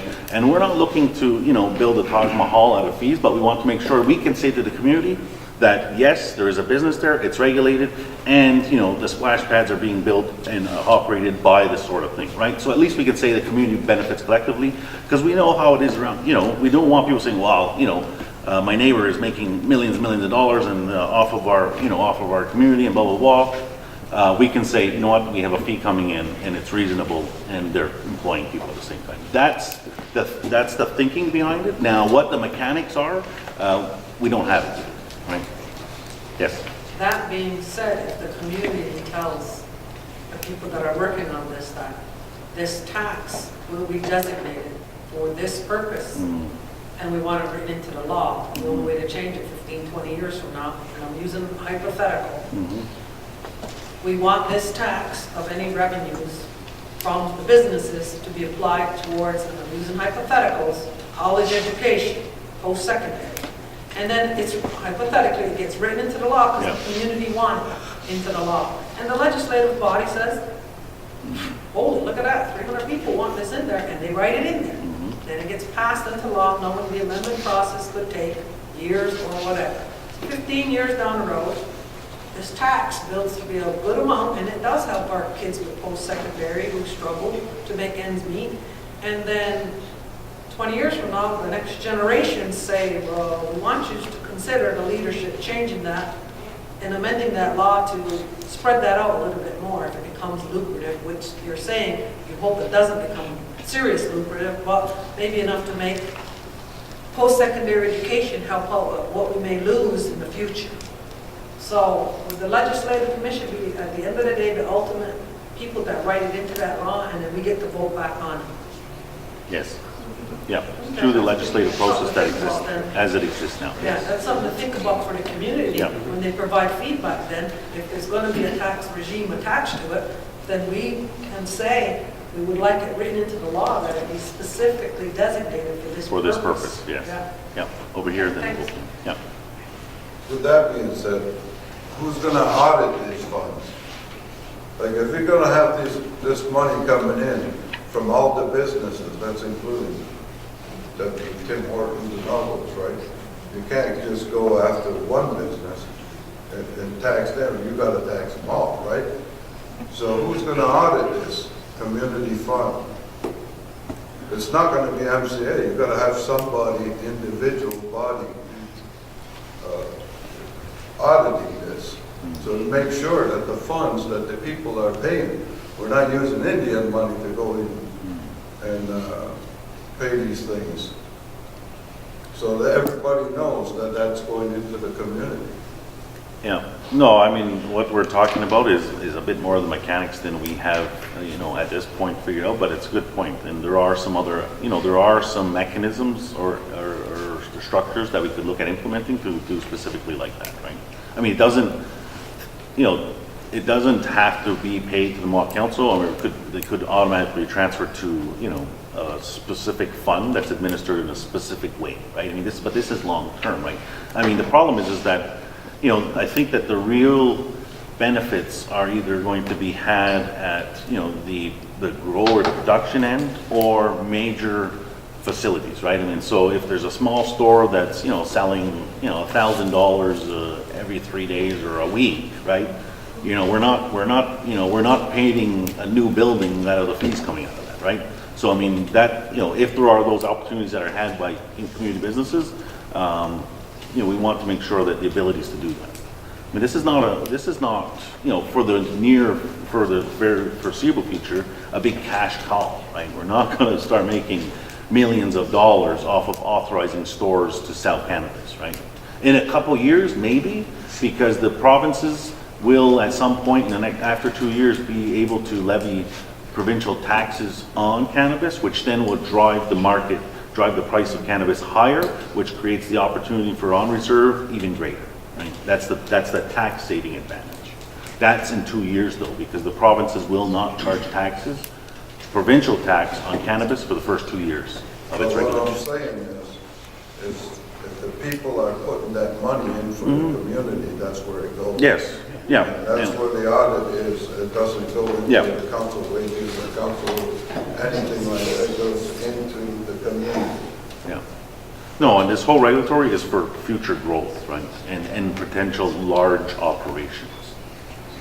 Yes, over here, yeah. Like what Cheryl said about revenue specific. If you look at Colorado, they legalized marijuana and they boast the year after that they raised $88 million for their education department. Like it was revenue specific. They don't give their state assembly or their governor leeway over where that money goes. It's directed directly into their education department. So that would be a good thing, because Mohawk Council is very good at spending money. We're running on deficits here and there. So revenue specific is a good thing. Well, there is no doubt there are other models that we could look at, i.e. the states like you referenced, to see how that's set up. And there are other areas, tobacco, that may exist in other places, the same thing that we can look at as well. But for the foreseeable, this is not a huge cash call. Turning the tap tomorrow to sell, or open the bud store tomorrow is not going to generate the paved roads down Snai really quickly, right? It's just not. But the legislation for the legalization of recreational marijuana has been, it's been out there for a pretty long while. So, like, it's a kind of embarrassing that Mohawk Council is like kind of behind when marijuana's been legal for 5 months. We should have been on the ball when we realized Justin Trudeau got elected, and one of his campaign promises was weed's going to be legal. So from there, why didn't we start? Why did we wait until? Because it seems like now we're Trying to catch up, yeah. No, I don't have a specific answer for that, and there's just a number of reasons how we've gotten here, but we're doing our best to be able to be at the point when, as Chief Rompoint talked about, when it becomes available in the provinces, because it is legal, but it's not being, there's no dispensary stores yet. We're hoping to be at that time as well. Okay. Yeah. One last question, I don't know if there's any other questions. But I'm going to help you guys. Since you've been out to Arizona, to the great land of the Tohono, how do you pronounce your reservation? Hold The Tohono Road. I mean, but the Zunis in New Mexico, they have a sales tax. They pass it among their, I don't even know if they have a council, but they have a president, they have a grand chief, kind of strange. But they have a 4.7 tax on all their if you're a tourist, you buy all their beads, jewelry, whatever stuff. And I was glad to pay it, because it goes right into their education system. Now, if we could do something here, curb and fast track you guys, I'm willing to pay 4.7 cents on, $4.7 on a tax to you guys on a purchase, just like Massachusetts. I don't know if anybody wants Massachusetts. They opened up. 5 days later, the state of Massachusetts collected $2.5 million based on 58,000 purchases. Based on each purchase, they taxed $5. Now, do your homework. We're going to get into this. By the time we figure this all out and we get your golden approval, we've missed the boat. We're back to black market marijuana. We're going to sit here 5 years from now, we're going to go, gee, that was a meeting we had. But I'm just saying, maybe you could let us help you guys instead of I sense a sense of defying, you're defying us. Don't you guys represent us or work for us? Or I'm like him, we're lost, what was that man? Swaziland? Okay, thanks. I'd just like to say a thing on this cannabis that's being sold on Cornwall Island, Gallinova. I, for one, wouldn't want to be the person that's selling that stuff, supposedly, and my family member dies from buying illicit drugs that's been laced. We've seen what that did in this community before, back in the 80s, with the non-compliant speakeasy. Now, I saw them at the time go and burn down the structure. Now, if one of these, and I was young enough to remember that, some here don't remember that, what I do. Now, all it takes is one person in this community to buy illicit drugs that's not regulated by anybody. Who's to say that somebody out there that's selling to these suppliers on Gallinova says, you know what, let's mess up their sales. Here's some not so good stuff. And somebody dies or gets seriously hurt. Then what? Then what are we going to do? You want this leadership up here to turn around and open up the doors without any regulations, without any type of structure of how the business should operate? From a business standpoint, we need that. From a health standpoint, we need it even more. That's my point, and that's my take on it. If anybody out there that's selling it on Cornwall Island and thinking about selling it on Ganavito, G. Schneider, and it's illicit, because we all know sitting in this room where we can buy the stuff. Dos Cacadea. So, that being said, that illicit stuff, if one person comes in and buys that, if it's laced with fentanyl, if it's laced with something else, if somebody gets injured, then what? The people are going to point the finger at us. What did you do? What are you doing? What can you do? So that's my point on that. And that's where I stand today. I want to see it regulated? Yes. Do I want to see a tax on it? Whatever you want to call it, user fee or whatever. It's already being done on the American side. You rent a room at the casino, you're paying a bed fee. So that's that. We already know it's being done. But we need to regulate it in such a fashion that not only is the business regulated, the people behind it are scrutinized, and the product that we're selling and authorizing under the name of the Mohawk Council of Akwesasne is valid and is being watched by Health Canada. That's what I would like to see. I haven't heard anybody say anything about that in any meeting that I've been at. What if we get tainted drugs? If I'm a seller out there right now and I'm selling them in my shacks, and we all know what the name, there's Cannabis Island, there's 420 Island, there's Wildflower, we're sitting back and we're naive to not believe that what those words mean and what's being done behind those doors and those windows. I would be scared as an owner if I sold something and I didn't know it wasn't even checked. But I'll be damned if one of my family members does that and something happens to them, something will be done immediately. And you would be in the same boat. Well, can I give you a creative scenario? Why can't we grow the marijuana under our eyes, our scrutiny, and sell it? That can be done, Ron. Now you guys would know what we're selling.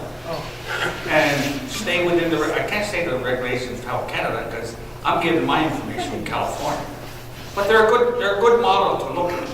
Now if we sell what we say we're going to sell in a recreational thinking, and you guys see it, to me that's a win-win, and you guys get a tax.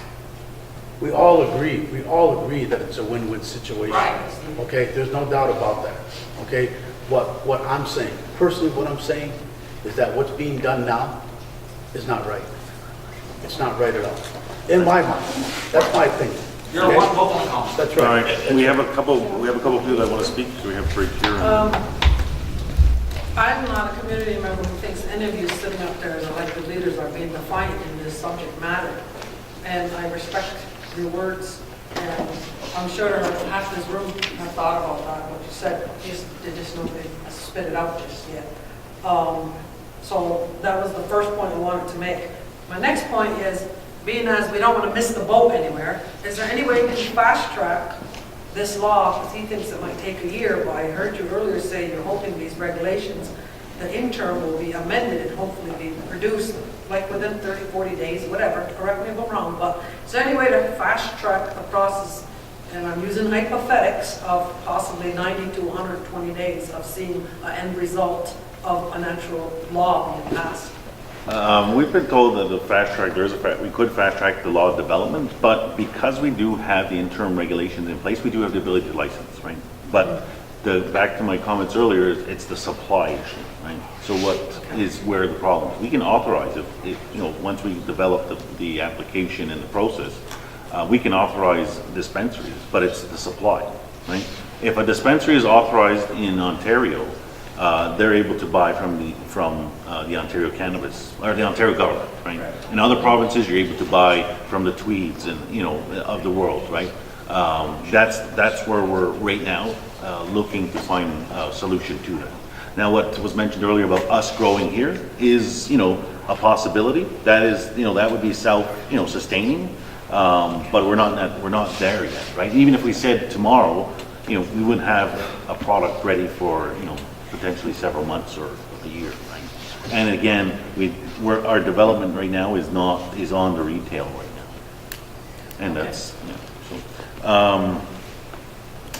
here, yeah.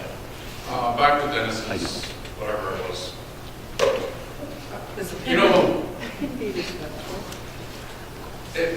You may have a legitimate argument if we were legalizing cocaine or something else. I bet you can't tell me one time that somebody smoked a joint and died. You can't. You can't even go find statistics anywhere. So, your argument is moot. And we've been sold in Akwesasne. I'm 42 years old. It's been illicit and sold in shacks since I've been alive. So your argument there is moot again. Because we're not legalizing narcotics that is laced with fentanyl. We're legalizing marijuana. So it doesn't make any sense, what you just said. I beg to differ. Well, you can't show me one person that died, not one. I lived in this community and I saw a guy leave a motorcycle on one of those drink places. You were talking about lease. Doesn't matter. Well, It's the same difference. No, it doesn't matter. Okay. Same difference. All right, we're not going to debate that point. I think that there's both sides of the argument, but it's the safety aspect as well. I mean, we're not going to continue to drill down into that. We do have a question over here, and then, yeah. No, I think, I sit here and I listen to all the arguments and it doesn't sound like it has anything to do with it's just speeding up this process. We've known about it for a long time anyway. And it's like we're always behind on everything we do.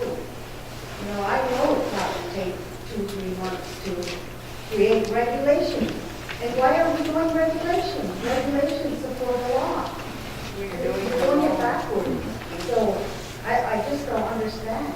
I mean, I like all the points that Dennis made.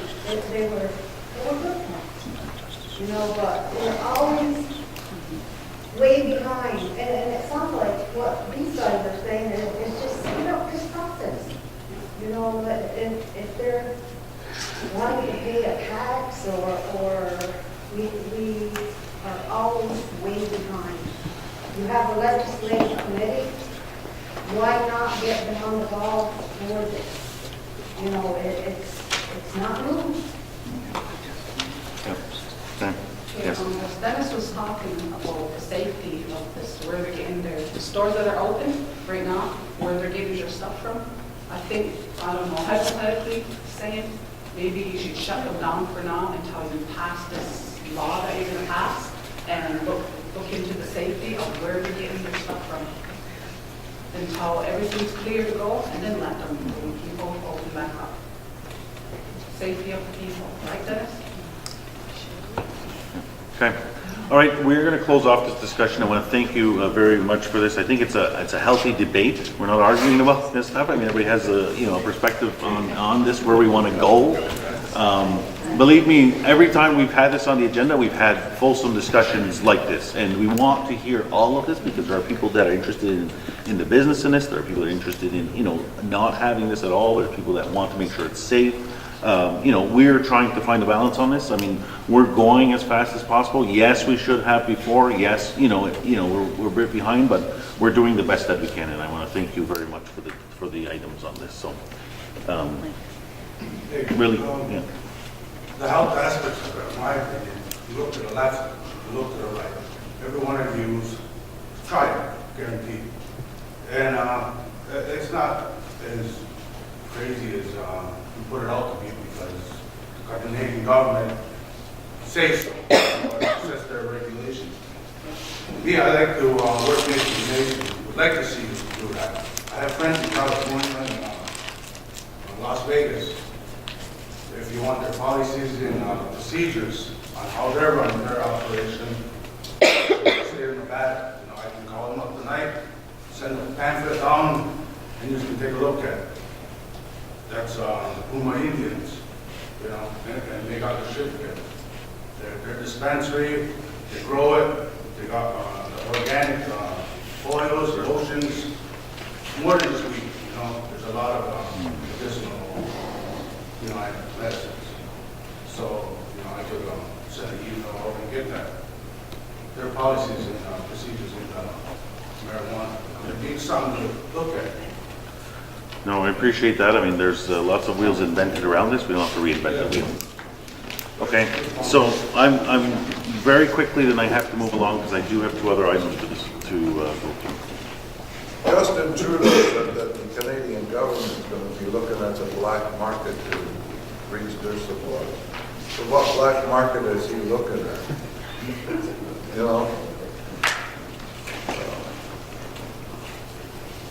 If the Canadian government can't supply their people, how the hell are you going to expect them to supply the reserve? So, I mean, he's put that out in the news, that he's looking into the black market to reach their supply and demand. Maybe I didn't hear that one, so maybe that's the fake news that was referenced earlier. So, Justin speaking, I guess he's giving fake news there. Okay. All right, so I'm going to, we're going to move on. The other item that we want is to just discuss briefly before we turn to business from the floor. I'm going to turn to Chief Adams Phillips here to talk about Bell Canada briefly. I just want to have a brief discussion on the everyday issues with Bell Canada. I just wanted to reach out to the community if they were having any problems with their Bell services. I know a few people have approached me on static lines, deadlines, wait times, trying to contact service department in any way that we can assist you in those problem areas. Because I know that out there that we have elders that have lifelines that are connected to the police department. So I was wondering if there was any issues out there concerning that. I think the first issue is Quebec and Ontario. The left hand and the right hand don't understand the history to the 613. Ontario, we got 613 on this side now, right? It used to be 514 on the Quebec. Those corporations, I don't think they know the history to it. When you call for service and they try to dig you up and you're saying 613, I live in St. Regis, Quebec. You're dealing with somebody at wherever that call center is, and you're on the line for hours sometimes trying to explain, I'm in Quebec. I'm in Quebec. Mm-hmm. And, well, what's with the 613? You people should know that. You gave it to us, but there was some sort of agreement years back entered into from the council, from what I understand, but correct me if I'm wrong, and maybe somebody can research it, history there of how St. Richard's and Snide became 613, that I don't think they even know their own history to location-wise to that area code, to the physical Quebec when they Google things or whatever, you know, where your house is. Yeah. That's part of the problem, though. Somebody needs to educate them and open up old records to let those people know how that history came about, or why we're in Quebec with an Ontario area code. Okay. That's what's creating a lot of problems. Because I read it on fake news Facebook. That's where you see people complaining. I know, that's where I see it, and I hear it in the No, I community. experienced it in Yeah. the village here. Yeah. It took me an hour or more to explain. I'm sitting in Quebec, you know? Well, once your name should, once the area code should pop up, they should know the area, and you should have a direct line to them, instead of Yeah. having to bounce all over Canada. Yeah. So that's what I'm trying to focus on. Did you notice your bill says Ontario? Did you ever notice that? Your Bell Canada bill, it says Mohawks about with us in Ontario. No. Mine does, my mother's does, and it's one of the It things. has to do with the 613. Yeah, because you tried to, like I tried to get a phone in my house and argued the same thing. And I said I live in Quebec, so they wanted to give me a 450 number. And then they said, who's your name? And I told them my mother. Oh, you're in Ontario. I'm like, oh, okay, yeah, I'm in it. You know, because I was arguing for a month. And then, yes, okay, I'm in Ontario. Because the bill, if you look at anybody's bill from like Bell Canada, it says Ontario. That's my address, you know. I have to look. Yeah, I had a personal issue. My husband receives emails from Bell Canada, and we purchase flights when they come up. And they send an email to say, you purchased too many flights. And I thought, I pay you, shouldn't be an issue. And it's like the erratic behavior that I'm concerned about. If they're doing that to us and we're regular patrons, we pay, what are they doing to the rest of the community in regards to like your satellite bills, your internet line is another one that is a difficult one for some individuals, depending on where they're living. If there's a new road like behind Snai School, that extension, it stops and they say, oh, we can't service you an internet line or satellite because we only went so far with the line itself. So things like that. So I'll look into the Ontario thing and I'll check out past history. Because sometimes when you have to prove your identity through like a utility bill, your Bell Canada doesn't help you. No. It says you live somewhere else. You know, that's. Good point. Yeah, thanks. Yeah, go ahead. No wonder we all live here. Most of us live in Snide. I know the phone service has traditionally been no good. I have an American phone, and I don't like to tie into the Wi-Fi at my house on my phone.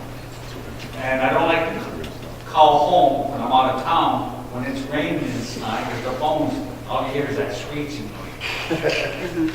Okay, so I know they have mechanical issues, and the lines were put in 1970 when we all had a party line. Does anybody remember the party line?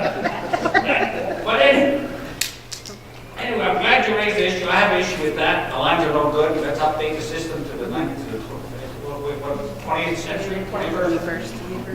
But the thing I have is Cornwall. That's 45,000 people, maybe 50,000. They might have 5 Bell Canada trucks. We live in Snide, there's only 400. Why do I have Bell Telephone 8 hours a day, 10 hours a day in Snide? Are half of them RCMP undercover cops? Because I'm at home a lot. I sit outside. I don't know if people see me sitting on my side. I'm like, and then the 10th time Bell Canada went through, they go through more than our police service. Because I know what time the police service goes. 7:30 in the morning and about 3 in the afternoon. So can anybody tell me, please tell them that they look like undercover RCMP guys, because half the time they just sit in the hall. I don't know what they're doing. I'm not going to ask them what they're doing. They're not going to tell us. But do we have to stop them? Can I stop them and say, boys, you know, you guys know what you're doing. And the line's been the horrible line for the last my phone only works, I have an American phone. When I get past the fire hall, it don't work. Okay. All right, so if there was other issues we want to hear from the community, I just need to, I've been informed that we have to change the tape on this, so Connie, I don't know if you can just hold. Go ahead. No, it's fine. You sure? Yeah. Okay, It's fine. go ahead. All right, so now, thank you very much. As mentioned, we want to, if you have issues or you know your neighbors or that has been described, please contact Chief Adams Phillips and let her know, or at our office, because we want to be able to tabulate this stuff and write Bell Canada, or at least escalate it in Bell Canada to find some more better support for our community. All right, so now we're going to turn to business from the floor, where we invite members who want to discuss various issues with council to please let us know. Yes? All right. Law Council has a lot of issues with the board. You know, we've been fighting this thing for a long time. We have a lot of iron workers that work on both sides. We've got people that join the Army. You know, it's a lot of cross-border stuff. I live in Snine, I have a CDL in the United States. And I don't know if you are aware, or I would like to know what your thoughts are on a Mohawk Council employee guiding community members to get a green card in the United States to work. Have you heard about this? And what are your thoughts on it? Because me, when I found out, I was like, what the hell are you doing? You know what I mean? Because it comes down to our identity, how the government looks at us. And if this community, if this Mohawk Council employee is guiding community members to get into line with Syrians and Mexicans and all these immigrants to get a green card to work in the United States when we should have that right because of who we are, it's kind of detrimental to us. So, what are your thoughts? Yeah, so one of the public safety chiefs want to address that? I think that we talked about this and heard about this. Darryl, I'm looking at you specifically. One of the issues with the CDL, what I was told was because it's a CDL and a CDL license has a liability to it, some of the individuals that have those licenses are using, if you have an American license, what's happening is some of them move to Canada, and as soon as they move to Canada and they go change their address and they say, I live in Canada, and they have a U.S. CDL license, they automatically should be revoking their license. But to get around that, what they're doing is making them get a green card, because if there's any liability issues with that CDL license, with a green card, they have the legal process that they can go after that individual that lives in that different countries, and it's vice versa for U.S. and Canada. That's one of the issues. In legislation in I believe it's 76, there was a letter that came out from Congress in Washington stating that they didn't have to do that, that it was our right to have a dual license, dual citizenship. But since 9/11 happened, they're trying to pressure us and keep us, follow their regulations. And now they've been advising the people that have the CDL license, do not mix your American with Canadian. So that's what I was told, and it, I don't know, makes sense? Well, no, but because I tried to get endorsement on mine. That's where I found the issue was when I went to the PMV, they told me, I said, I'm a dual citizen. And the lady looked at me and said, well, you're not. And I'm like, me, I like to, start fighting. I'm standing at the MP and this lady, white woman, is telling me that I'm not a dual citizen. And I'm like, red-faced, and I'm ready to jump over the counter because all I wanted was an endorsement on my license. And then she explained to me, okay, you have this, you have this. It was like a little checklist that qualified me to show that I was eligible for this endorsement, even if it wasn't citizenship. She asked if one of my parents was born in the United States, or if I had a certain, it's almost like an endorsement that goes to my Canadian passport. So I was like, okay, No, I think both my parents were born in Canada, so you need to go to this avenue. And it was called the creation of record, which they do that at the U.S. Customs. So instead of me getting a green card, because I would never get a green card, that was the avenue that they chose for me. But I never continued it because I was like, I didn't want to get into that area of ruin, or, putting our identity at risk. So I was working with Summer Bureau, the truck clerk that is now. And that was the avenue that they said for us to use as Canadians that work for our CEO. But the thing is that the Mohawk Council employee, instead of finding out this information, that I'm just a regular person, I know not to go to the green card line, go to the creation of record line. He sent them to the green card line, which is, when there's another avenue that protects our identity, he should have been using it. You know what I mean? So use our council, and he's your employee. I think it has to be looked at. You know what I mean? Because what if you get a green card? It's like a break of the dam. You know what I mean? Like something's gonna happen where that ripple effect. Because it comes down to how they look at us. A green card is for somebody who is an immigrant or from another country, and we're not that person. So for them to go that route without doing due diligence where it comes to investigating it, it's not good for us. So it would be nice if you could look into it. Yeah, so we will follow up. We know that this has come to our attention before. We'll make sure that the employee is well aware of what those options are, as you have outlined.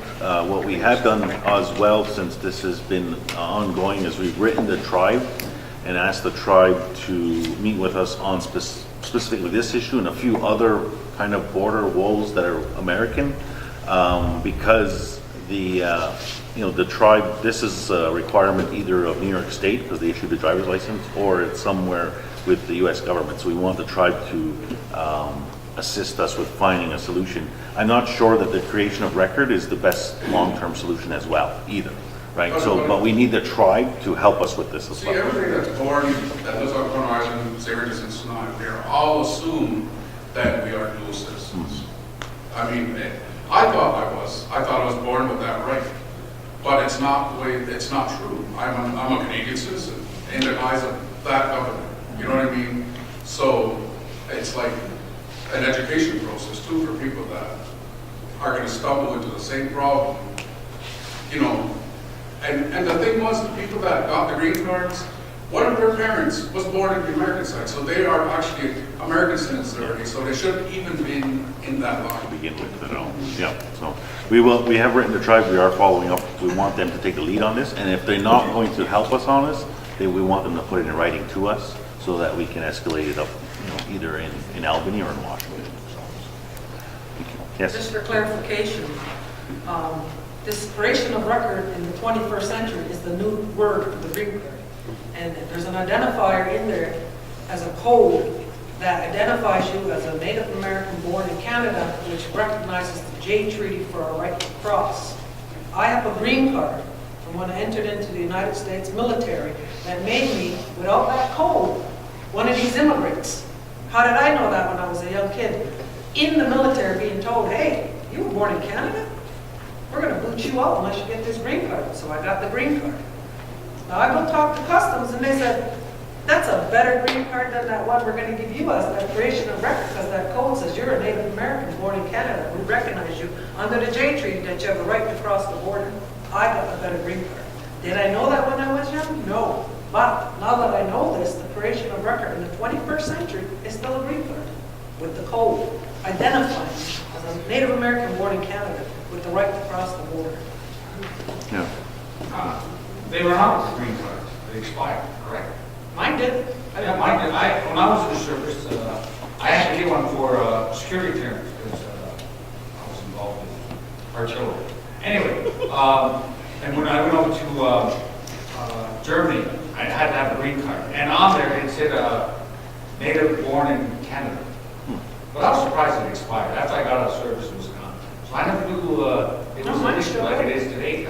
I see no harm in a green card, but I also see no purpose. Mine is an actual, the color of the card is green. You're still here, and you're not green, so. Still fighting my status card. they come and take it away. Fake one you guys give me, just like how customers. All right, but no, we have this on, we want the tribe to lead this, and if they don't, we want to put it in writing to us that they're not, that this is what they're saying to do, and that's the end all, so we can go from there. So Yeah. I want to go to my real point of since Chief Lazar is the only one that submitted a report. God, you didn't end your sentence where it says work in progress. On number 3, you participated in the Assembly of First Nations, you're on something committee, right? This committee discusses the, what do you discuss? Your, I'm sorry, I didn't know I didn't finish it. yeah, well, I'm just curious what he's discussing. It's the First Nations and Indigenous Service Canada Joint Advisory Committee on Physical Relations. So that committee was appointed through the National Chief of the AFN and the Minister of Indigenous Services Canada. I originally was sitting on a committee for AFN representing Quebec Fiscal Relations, and they took members of that to make this new committee, and this is an advisory committee on the creation and the work to implement the 10-year grants that have been introduced to the Assembly of First Nations, I think in December 2017. So they pulled chiefs and advisors from that other committee to work on that. So you discussed the 10-year grant stuff. I think that's what that was pointing to. Okay, so you just didn't finish the sentence. Is that it? No, one more on her report. Is all of my sentences complete in my report? I'll get back to you in a second. Anyway, on number 13. But is it okay that I provided one? Yeah, well, you're the only one that did, so I'm making a pointing that out. But, so begin work with the Justice Department on restorative financial management. Is that an act that's being worked on or what type of document? Part of the advisory, when we had before the advisory committee, we had introduced to the Chiefs Committee on a restorative financial management plan based on the restorative justice concept. Part of the advisory or the 10-year grant and the fiscal relations were to see First Nations apply for a 10-year grant. When they were doing that, they had to be, their financial management had to be raised. And because some First Nations had difficulty with it, this was a concept we were creating to introduce to them how they could build their own capacity within their communities versus bringing another organization in to manage them, like third-party management. So this concept was being developed so that we could help other First Nations to be stronger in financial management, get out of third party, build the capacity of their own community members to be stronger First Nations and to be eligible for the 10-year grants. All right, thank you. Okay, was that it, Chair? Go ahead. Okay, yeah, go ahead. Now that council is going to regulate and allow cannabis sales, will they do the same for alcohol? So we've been asked it a couple times on this, right? And this has been a challenging as it's rolled out. There is a law that says we don't have sales right now.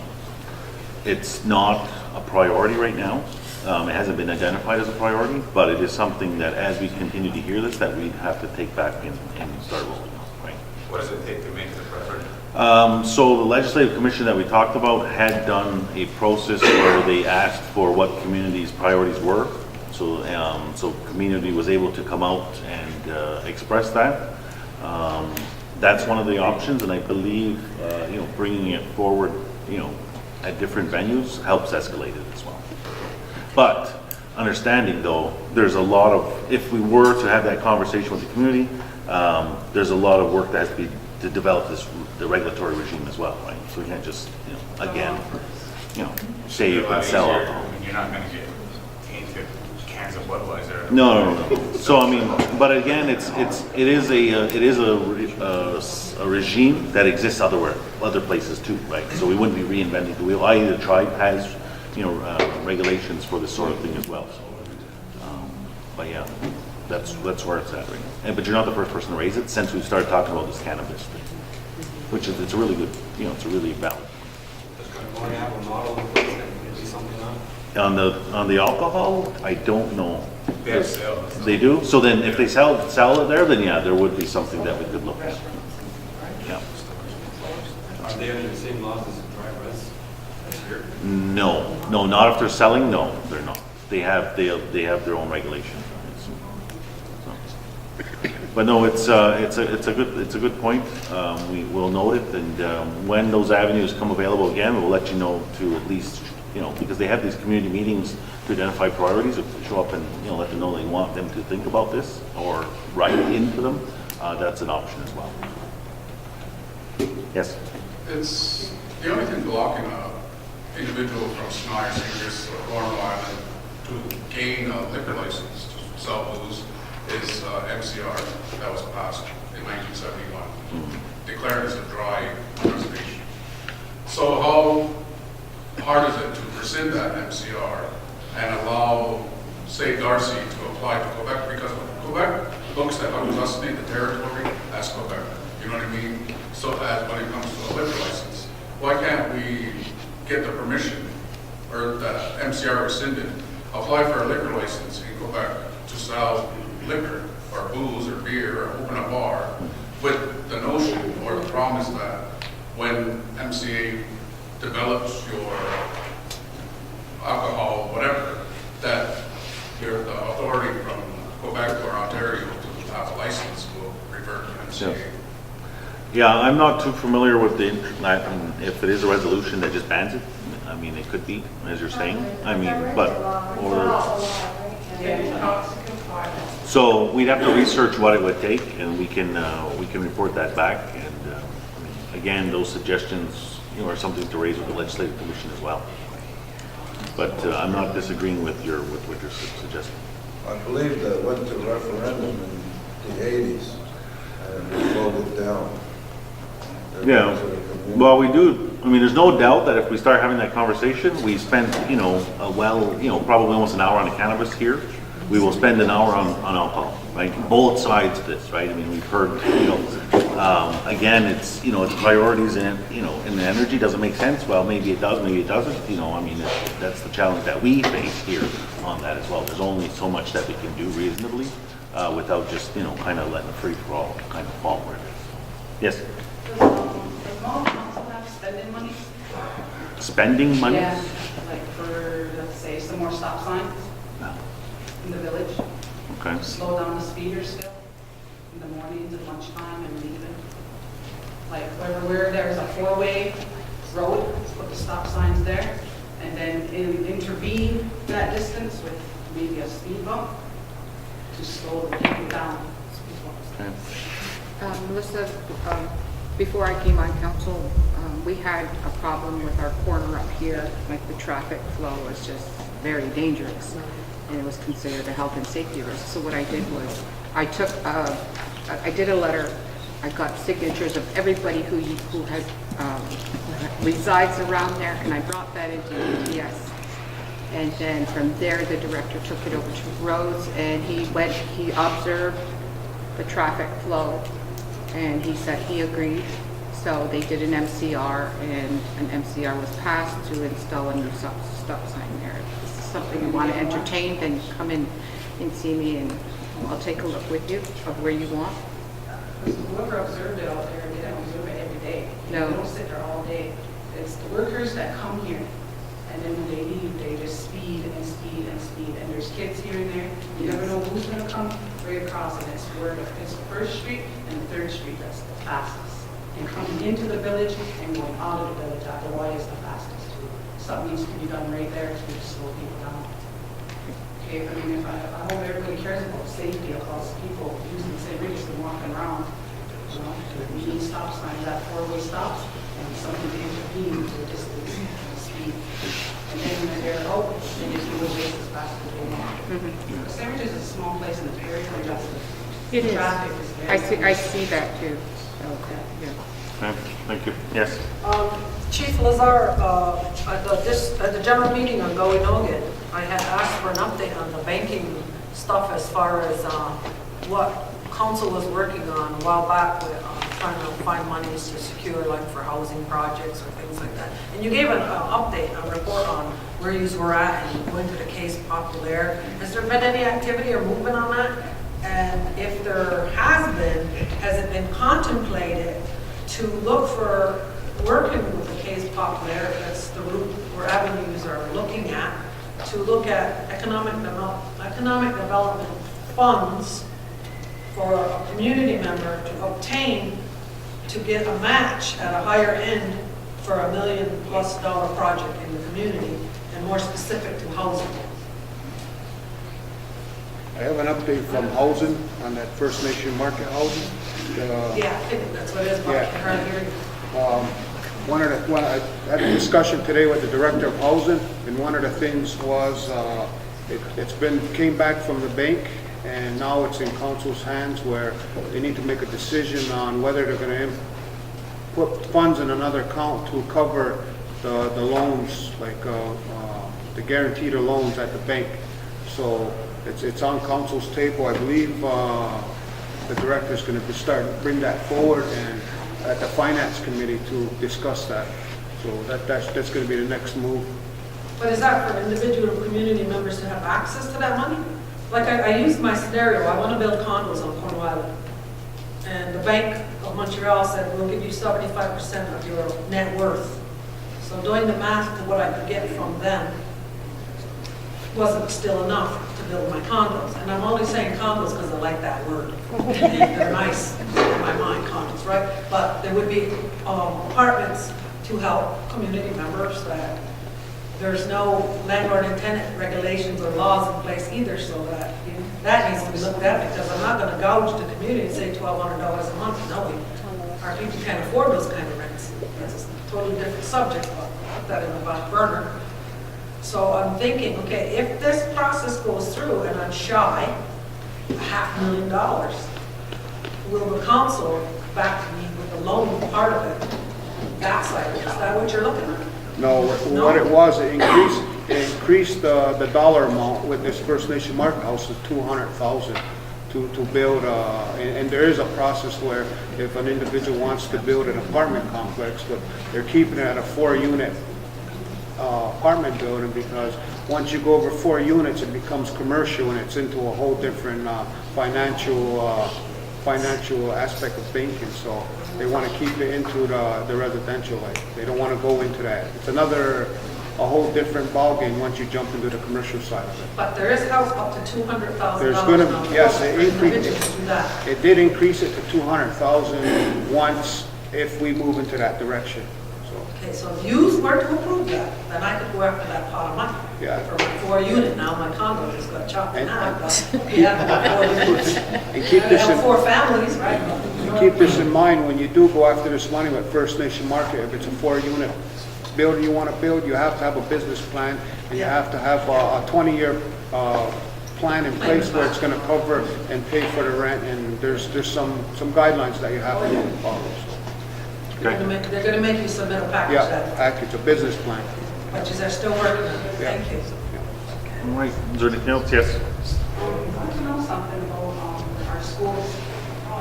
There's no school signs to say this is Illinois AMS, this is Venango, and this is just, remember I mentioned that to you once upon a time? To put a sign up for saying this is the way for Sny School? Oh, yeah. Remember that, Joe? You guys, is there any way we can look around that to put up signs? Like directional signs, this Yeah. way to Ganottigo School? Yeah. And for Sny and AMS. Okay. Like I think the sign, you know how when you come into Gunwaget or Venango, there's a sign right there? So then maybe come to a sign like that for Venango School and Sny School and AMS. Okay. Research the size Yeah. based on safety for predators in seeing school signs. So research that side of how big those signs should really be. And visibility. Okay. All right, is there any other items that you guys that you want to cover from the community for council? Okay. All right, so I do have a resolution that I need to read for the record. So it's to accept and approve the general meeting minutes dated November 17, 2018. Could I have a mover, please? Okay. Could I have a mover for this? Moved by Darrell, second by Connie. David, we missed somebody with yours. Yeah, I'm aware. Just give me 1 second. Discussion on the resolution. Question's been called. All in favor? Any against? 1 against? Carried. My apologies, I understand there's another question here. Yeah. Abram, I wanted to know if you are going to amend the election law. Because I had this discussion I brought it up at a general meeting on the island, and you disagreed with me, and I don't have a problem with you disagreeing with me, but then you put something in a paper that the council can pass a motion to have this election law amended, and that's exactly what I had read to you from the election laws. And I couldn't wait to come back, and I forgot the damn article. Well, I mean, the newspaper's not always right on, so you tell them one thing, they print another. But the provisions in the election law say there's a couple ways to amend it, right? And one of them is bringing forward a motion by council. Right. Yeah. That's what we said at that meeting. Okay, well, I apologize. We can't do it now. You and Tommy said, no, that's not how you do it. Okay, well, I apologize, I was wrong, which happens more than you probably know. But that's why I got 12 people here to correct me, so. But, yeah. You know I carry everything. And so, Yeah. Oh, well, there's the Legislative Commission, which we've talked about a couple times. Maybe I'll look to one of the justice portfolios to speak about what that has. Did it make the top 10? It did make the top 10. It's in the top 10. And it's one of the laws to be reviewed within this year. Is it this year? It's actually at the top of the list. So it's there, it's ready. I mean, it's not ready right now, but that's one of the laws that we'll be working on for this year, I believe, year and a half. Because there's 10 laws that the legislative committee accepted to or had through their work in identifying what were most important by getting feedback from whoever came to the community sessions, the programs, the council. That was what they came up with 10 laws, and it is indeed one of them.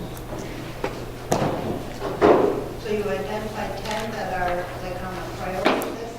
Legislative Commission identified the 10. We did not. Okay. And there was one more question. What, you got another question? yeah, like, before we get into the vote and all these other laws, there is an amendment process in the election law that states that the council still can do a motion to make an amendment. So we don't have to wait for the legislative committee works on this law. That's me, I'm open to one of the teachers. I think if I wanted to teach it, we would start that process. Okay, go ahead. Just from past experience with trying to do any amendments to the election law, I think everyone's pretty much aware that we get a lot of scrutiny when it comes to the election law and people saying that we have our hands in it and whatnot. So I personally don't believe that that if council was to say it needs to be to make a motion to have it amended, it would still have to be passed by the community. It would still have to be passed by the community, though, just to get the process started. Like right now, it's sitting in limbo, and you have the authority to start the amendment process. The last time there was a vote on it, the only thing that was changed in that law was the amendment process, and it got voted down by the community, because they thought all those other changes were going to be in it. But when they came down to voting on that law, the only thing that was made on that was the amendment process and the little spelling errors. And that community voted down because that's not what they thought was going to be voted on. Yeah, so, I mean, it is something that we've talked about. It's something that I have openly said needs to be amended. You know, I did initiate the last one with council support last term too, and it was failed. It has been failed probably 4 other times to amend, maybe 3 other times to amend. So the Legislative Commission has identified as a priority.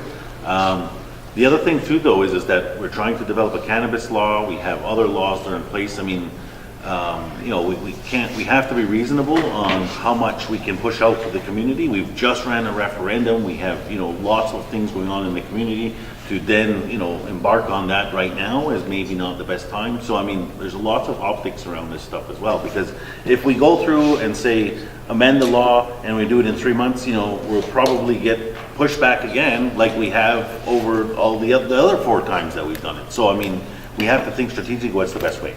You pass motion tomorrow, do it next week, we're gonna get beat up over it, I can guarantee you. But you have that big survey, and the community told you what needed to be amended. And which one was that? The last one? So how was the lady came in? Oh, yeah. They were speaking French and couldn't even understand. No, that was on cannabis. See, we have so many surveys, we have so many laws to amend, we don't even know which ones are which. So. And that's my point, is that there's just, we have to be. So what happens is you do a survey and then you have all these community focus meetings on what the community wants. The community comes out, well, some, one or two of us.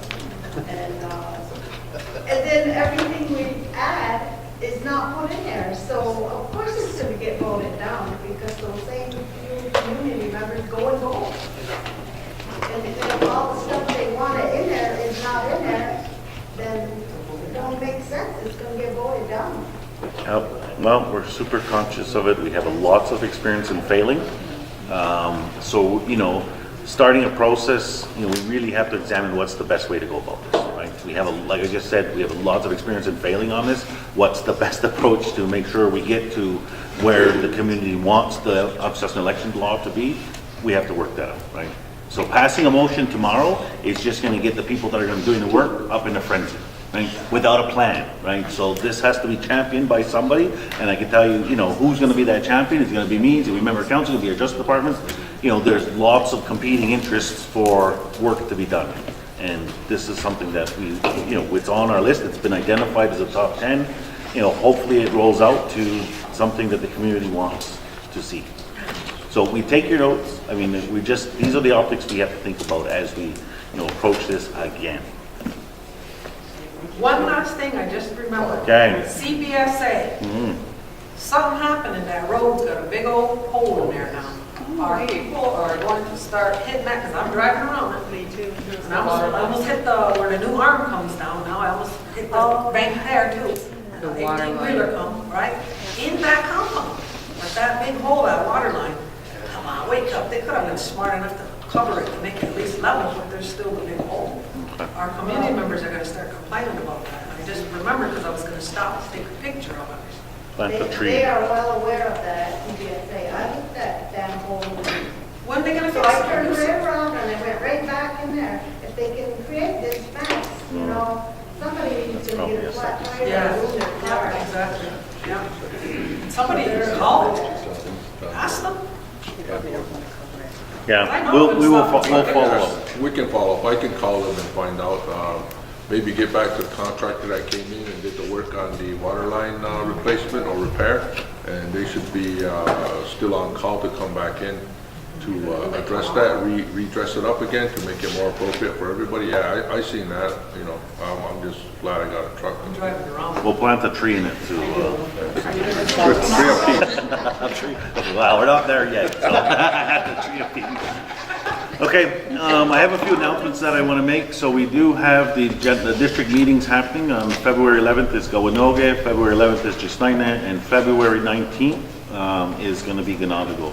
And our next general meeting we held in Gisnaina on February 26th. So I want to thank all of you for coming out this evening for tonight's dialogue, listening to the presentations, asking the questions, participating in the conversations which we had. We're very appreciative of all of your attendance this evening. So thank you very much. Could I have a motion to adjourn, please? It's Tim and Joel. Thank you very much. Thank you for teaching